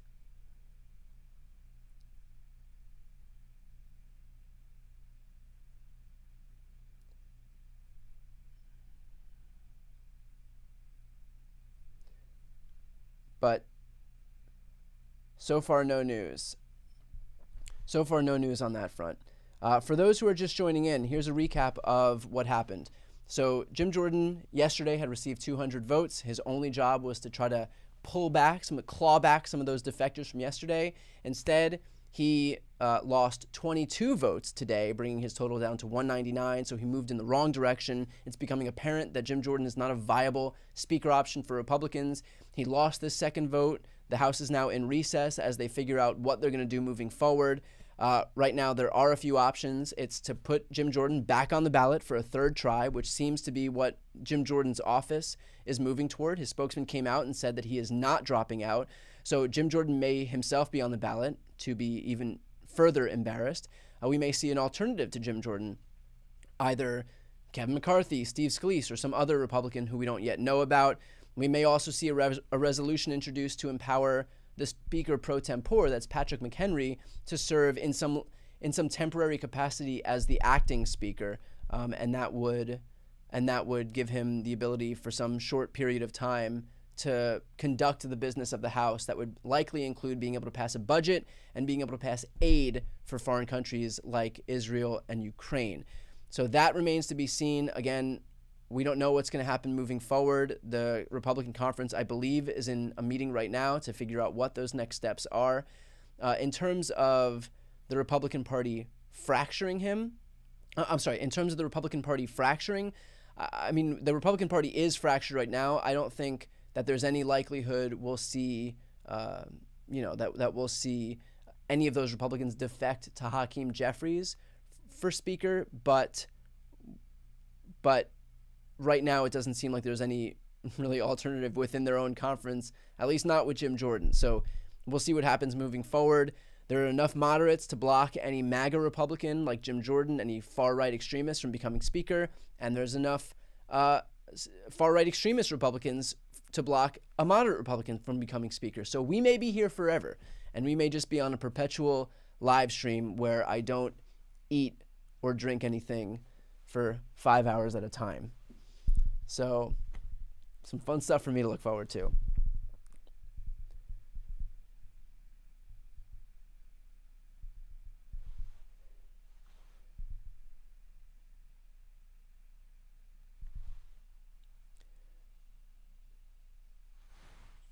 With that said, shameless plug, if you're not yet subscribed to this channel and you appreciate the live stream and want to continue watching this live stream or more, I would ask you just to please subscribe to this channel. It doesn't cost you anything. It's the best way to support what I do. It's the best way to support this live stream and subsequent ones. I live streamed for about 6 or 7 hours yesterday, and as long as it takes today, I'll continue live streaming, and I presume today may not be the last day. So we'll probably continue to move forward with these live streams until we are able to land on some type of a viable speaker from Republicans, whether it's Jim Jordan, which again is very unlikely, whether it's Steve Scalise or Kevin McCarthy or some other unknown Republican who could serve, who could manage to garner enough votes, the 217 necessary, or even Patrick McHenry who would be allowed to serve as temporary speaker through some privileged resolution that would take 217 votes to be able to allow him to do that, which of course he wouldn't get so long as Jim Jordan is vying for the speakership himself. So a lot remains to be seen, but we're kind of in a limbo right now.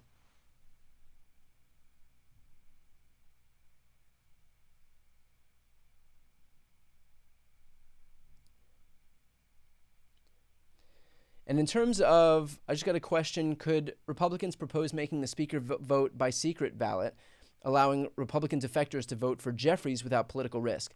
I don't believe so. I think everything has to be a regular roll call vote, so we'll know in public, in full view of the House and full view of the public, who everyone votes for speaker. So there won't be, it's highly unlikely that you'll have any Republicans actually come forward and defect for Hakeem Jeffries, knowing that that would just make them a pariah in the Republican Party. And they wouldn't survive a primary challenge, which is why we won't see any Republicans vote for Hakeem Jeffries. Unless we get like 10 ballots in and Don Bacon says, screw it. We obviously can't land on a speaker within our own conference. If we don't get one by the next ballot, I'm voting for Hakeem Jeffries. We could see that from a few people. Again, highly unlikely. I think they would certainly vote to empower Patrick McHenry light years before they would do that for Hakeem Jeffries. But again, everything remains to be seen. As of yesterday, it certainly did seem like Jim Jordan would become speaker. Now it doesn't seem likely at all. So things can change really quickly here.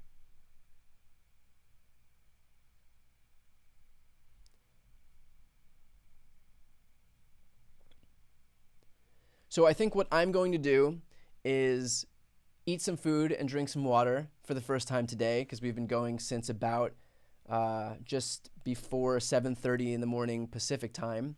So just under 3 hours. So I'm going to get some food. I'm going to go full screen on the recess screen. If you want to stick around so that as soon as we have some news, I'll come back in and give an update, and we can keep it going from there. So with that said, thank you for watching thus far. We're going to just put this on pause. I'm going to go full screen on this recess screen right here. And as soon as I have any information, I'll come back. But we don't have any indication right now that voting is over for today. So just stick around, and at least when we have some information, I'll let you know whether it's going to be another vote at a certain time or whether it's going to be pushed until tomorrow. I do presume that we'll see something today. So just stick around, and as soon as I have news, I'll let you know. All right, thanks.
Okay, just wanted to do a quick check-in with everybody to let you know where we're at right now.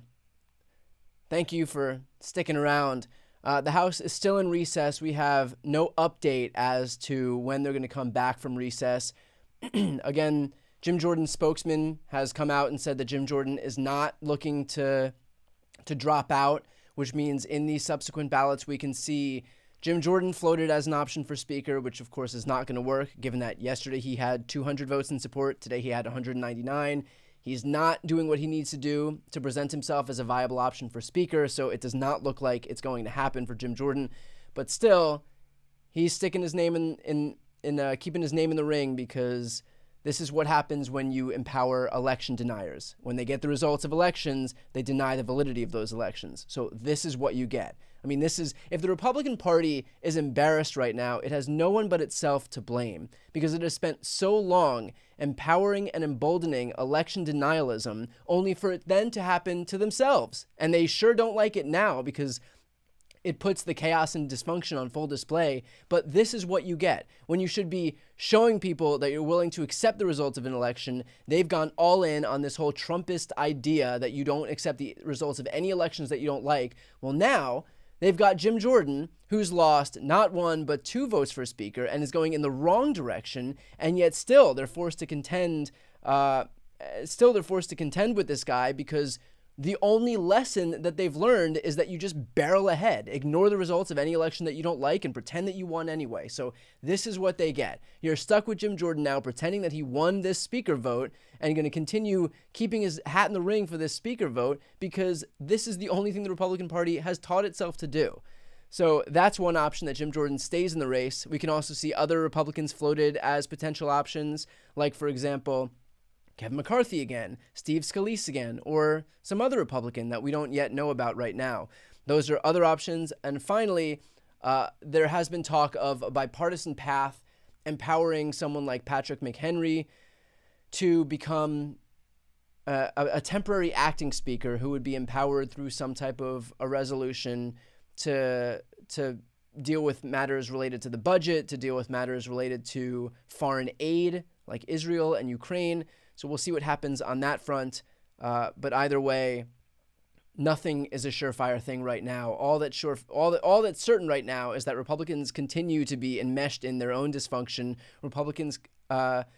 Democrats continue to stay united behind Hakeem Jeffries. If Republicans are looking for a viable Speaker candidate, Hakeem Jeffries has full support among the Democratic caucus. So that's where we're at right now. Because we don't have any update in terms of when this recess is going to end, I'll probably opt to come back as soon as we have some news. So for those watching right now, to be notified as soon as I start another live stream, once we have any indication of when the next Speaker vote is going to be, please make sure to subscribe so that you get a notification as soon as I do go live. Again, subscribing does not cost you anything. It's the best way to stay on top of these live streams for the Speaker votes. It's also a great way to support my channel. And again, it's free.